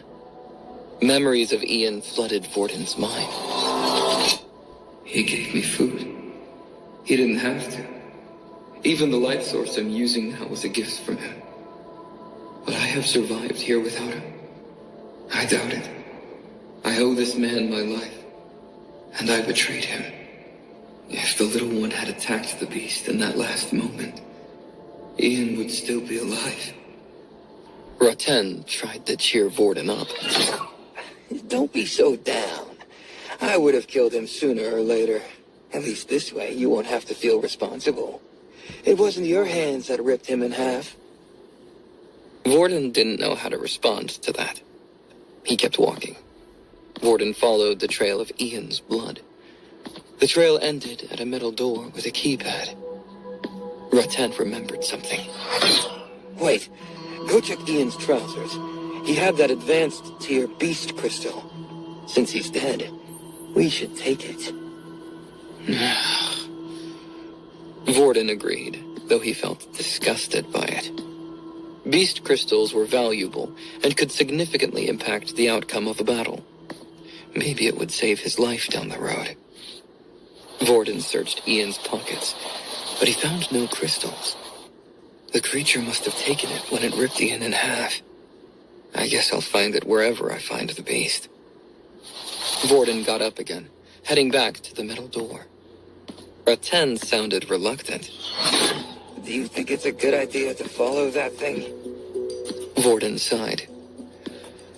I need to see if that thing was Quinn. If I don't, the little one will get upset. Do you want to be the one who tries to calm him down? Rattan stayed silent. Both Vorden and Rattan knew there was no hope of calming down the little one once he got started. Vorden used Ian's power to pull a chair toward him. He crunched the chair, turning it into a shield. Rattan scoffed. Like that's gonna do anything. Did you see that monster? It tore right through the little one's shield. What do you think the beast is going to do to you? The bloodsucker dragged Ian's body through corridors until it found a resting area. The bloodsucker kicked down the metal door, blocking his path, quickly coming inside.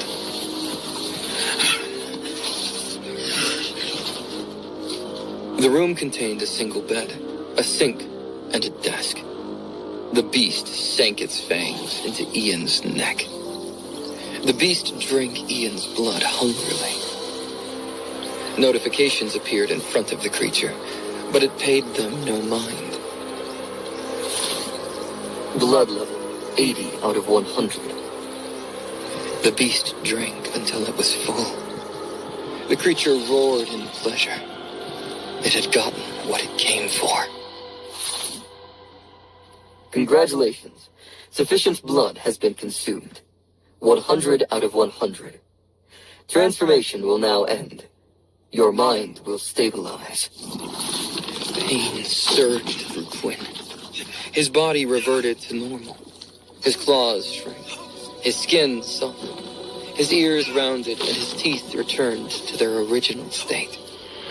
Lastly, Quinn's eyes returned to their normal hue. Quinn panted heavily. His body was sore. His mind was overwhelmed with images of his actions as the bloodsucker. Quinn remembered slicing a man in half. As the pain subsided, Quinn saw the mutilated body before him, puncture wounds clearly visible on Ian's neck. Oh no. Oh no, I did this. No. First human killed. High-level user detected. Reward. Instant level up. Quinn was hit with a flurry of system notifications. Guilt washed over him about what he did, but he had no time to process it. Congratulations. You are now level 10. Evolution process has begun. Quinn looked at his hands, covered in blood. Evolution? Not again. His heart pounded. Quinn felt all the wounds he received in battle. The metal spikes had left damage, but none of that mattered compared to the shock of killing a man he didn't even know. Footsteps approached Quinn from behind. Vorden had arrived. Quinn? Quinn? So, it really was you.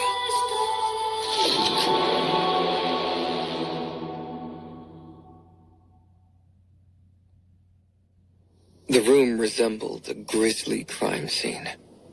Ian's upper body lay on the floor. Blood pooled under him. Ian's organs covered the ground near Quinn, making it very clear who was responsible for the murder. Anyone unused to gore would have vomited on the spot. Vorden's gaze shifted to look at his friend. Quinn knelt on the floor, writhing in pain. His school uniform lay in tatters next to him. It didn't take long for Vorden to put together who the beast had been. So, the creature really was Quinn after all. What the hell happened to him? Disgust gave way to concern the longer Vorden looked at his friend. He rushed to Quinn's side, bending down to help him. Quinn, what happened to you? How can I help? Tell me what to do. Quinn tried to stifle the pain radiating through his body. His voice came out as a croak. Get away! Vorden didn't move an inch. Tell me what to do. Quinn's eyes glowed an evil red. He glared at Vorden. I said get away! Even Raten seemed apprehensive in Vorden's mind. Hey, Vorden, listen to the kid. For all you know, he's turning into that beast again. There's no way you can handle that demon by yourself. But it was too late. Vorden had moved within striking range. Quinn swung an arm at Vorden. Vorden lifted a metal chair in time to block the attack, but it didn't offer much protection. Quinn tore through the chair like it was made of paper. His claw collided with Vorden's chest, sending the other boy spiraling back. Vorden hit the wall across the room. Quinn wasn't in full control of his mind. The beast felt like it was fighting for control of his body. Blood. Give me blood. Vorden's blood was intoxicating. It was hard for Quinn to concentrate. Raten panicked, trying to get Vorden to move. What did I tell you? Run, stupid! He's going to kill you! Lock the door behind you! Vorden dashed out of the room and slammed the door behind him with Ian's ability. Quinn stopped chasing Vorden. He screamed in agony, having been deprived of blood. Vorden stood on the other side of the door, shaking in his boots. He leaned against the door, wondering if it would be strong enough to keep Quinn from getting to him. Quinn's screams continued for a while, before finally subsiding. Vorden licked his lips. He didn't know what was going on in the room. Was it safe to enter? Quinn? Is everything okay? Quinn didn't say anything for a while. The tension built as the silence continued. Finally, Quinn cleared his throat, his voice hoarse. Yeah, just give me a moment. I'll let you know when it's safe. The pain eased. Quinn adjusted to the flood of new information from his system. Congratulations. Evolution was successful. You are now a vampire. Level 10. Race, vampire. 0 out of 100 XP. HP, 60 out of 60. Strength, 15. Agility, 15. Stamina, 15. Charm, 5. Blood family bonus, 0. Quinn examined his status screen. So much had changed. There were new stats, but he had no idea what they meant. Charm and blood family bonus? I have no clue what they could be. But that's not really the issue at hand, is it? He was a full-fledged vampire. What would happen if he stepped out in the sunlight? More messages from the system appeared. Skill, blood ritual unlocked. 0 out of 2 members. New skill, daze. This skill has no cost and can stun an opponent for 0.2 to 0.5 seconds. Must have direct eye contact. The skill's effectiveness depends on the opponent's strength and your charm points. Frequent use increases resistance. 2 new skills were unlocked. The blood ritual had no description. However, Quinn now understood the purpose of the charm stat. It was connected with the ability to stun enemies. Quinn thought he might get the hang of all this if he had some time to investigate, but the system didn't give him a break. He received even more messages. Shop unlocked. New tutorials available. System level 2 activated. A news screen appeared. It displayed the same blonde man from his tutorial videos. The handsome vampire looked cheerful. Congratulations. You've officially joined the family. I didn't expect a human to get this far, but the experiment was a success. Now that you upgraded the system to level 2, a new AI system with my voice is available. Amazing, isn't it? You'll never feel alone again. Feel free to ask questions whenever you want. You're kidding, right? Quinn's frustration peaked. You're kidding, right? Why wasn't it like this from the beginning? The handsome vampire laughed. Well, you needed to make it this far on your own. Mistakes and challenges make you stronger.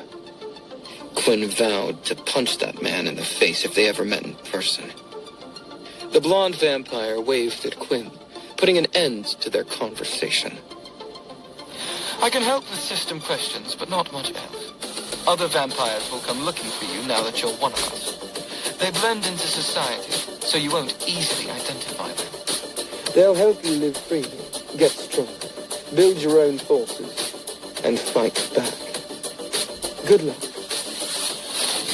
The screen disappeared, leaving Quinn with many unanswered questions. He wanted to explore the new system features, especially the shop. However, his current situation made all that secondary. Quinn looked at himself in the mirror. Blood covered him from head to toe. I'm really not human anymore, am I? Quinn needed to grow stronger. He wanted to protect himself and others. However, he just killed someone who didn't deserve it. Strangely, part of Quinn felt it was necessary. Quinn couldn't think about that now. Before anything else, he knew he had to confront Vorden.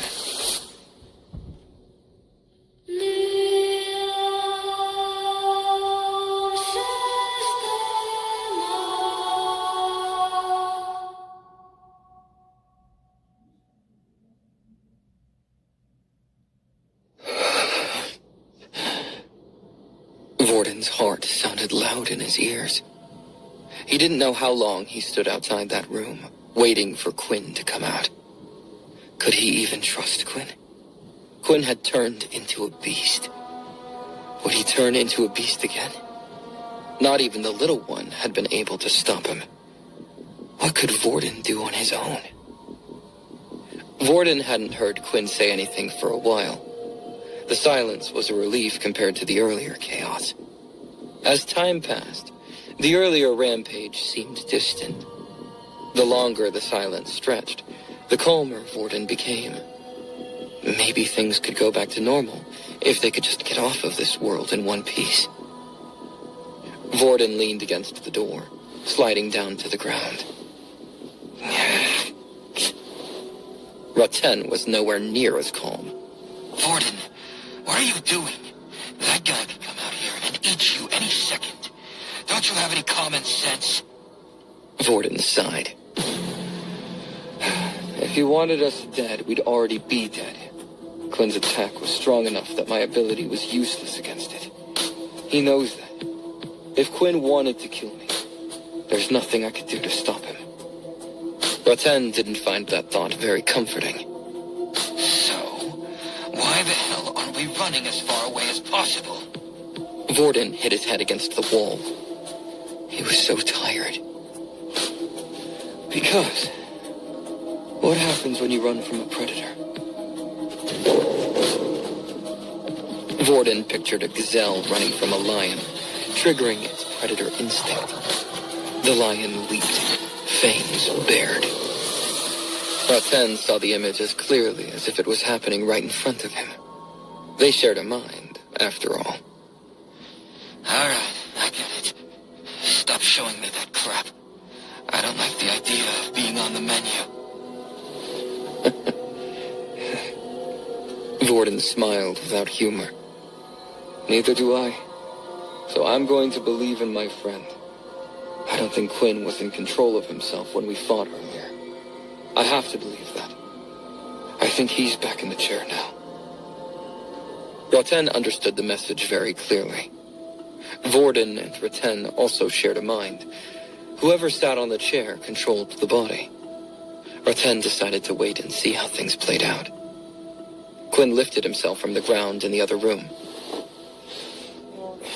Vorden, are you still there? Vorden smiled. He heard exhaustion and worry in his friend's voice. That was a good sign. Yeah, I'm here. You alright now? Quinn licked his lips, trying to think of what to say. Yeah, I guess so. You probably want to know what just happened, huh? Vorden tried not to laugh. Well, I would be lying if I said no. Quinn took a deep breath, preparing to recount his ordeal. It was hard to tell the truth after all the lying he had done. Layla had been accepting, but Quinn didn't know how Vorden would take it. Quinn took it from the beginning. He described the book he received from his parents, how he tried to get it open for such a long time. Finally, he unlocked the book's powers, but it came at a terrible price. Quinn described how the book affected him, and how Layla had helped him until now. He recounted the events that occurred at school. Finally, Quinn told his friend what had happened since he came through the portal. When he began to describe the bloodsucker, though, things got vague. Quinn left out the game system aspect of his powers, since he wasn't sure Vorden would believe him. Quinn also avoided talking about the blonde vampire. He wasn't sure why. It felt like a personal mystery that he had to uncover on his own. When Quinn finished talking, Vorden stood in silence. He wasn't sure what to say.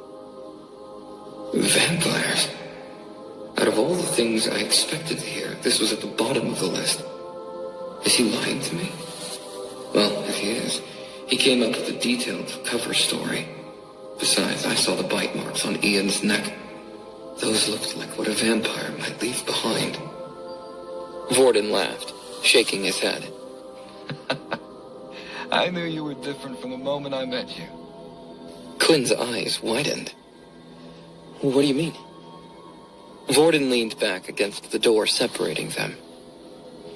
You know how abilities work, right? Everyone has a number of mutant cells they can activate. The more cells you can activate, the higher your ability level. My ability allows me to replicate those cells from others. When I shook your hand, I felt different cells in you. I couldn't replicate them. It was the first time that's ever happened. Quinn looked at himself in the mirror. There was so much blood. Quinn had a question he was afraid to ask, but he knew he had to. Vorden, are you scared of me?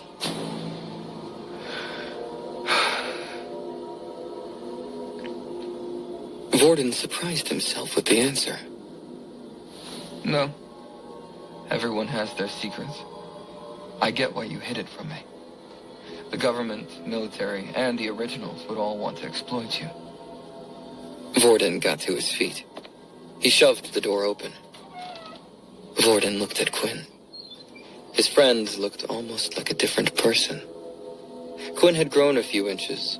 His skin was smoother and paler. Even Quinn's features looked sharper. Vorden pointed at Quinn's face. That might be hard to explain when we get back. I don't think people will believe there was a plastic surgeon through a red portal. Vorden checked Ian's body again, searching for the advanced tier crystal. Once again, he didn't find anything. Was Ian lying about it? Vorden noticed the bite mark on Ian's neck. It made his stomach turn, but at least it reinforced Quinn's story. Quinn looked at himself in the mirror again. Vorden was right. He'd gone through changes. He'd been too shocked by the blood to notice his features. However, he doubted anyone else would notice. Quinn still looked like himself. No one in the school paid much attention to him anyway. The two of them left the room. Neither one looked at the dead body. Back in the arena, the scene of their earlier fight was a mess. Quinn saw scattered metal scraps, broken chairs, and bloodstains. Quinn felt full from his last meal, but he still needed to refill his blood bank. Vorden knew from what Ian said earlier that there was likely a portal in the building. It had to be hidden behind a secret switch. They searched together, but found nothing. Quinn narrowed his eyes. Something had finally occurred to him. Wait, why are you even here? Peter only pushed me through the portal. Vorden shrugged. I came after you. Quinn guessed it was related to Peter, but he didn't want to know anymore. The thought of his friend's betrayal was still fresh in his mind. Vorden's stomach growled. It had been a while since he last ate. Quinn heard the noise. Are you hungry? Vorden smiled. Aren't you? An awkward silence fell between them. Vorden realized Quinn had just had a meal. Vorden decided to change the subject. It's a shame you can't use your ability in school. If it were a normal ability, my family could offer protection. The military wouldn't try to hurt you. Quinn worried about revealing his vampire abilities, especially if other vampires were looking for him. He needed to keep his secret even more guarded. Then it clicked. There was something Quinn could learn that wasn't part of his vampire skills. He owned a level 6 shadow ability book.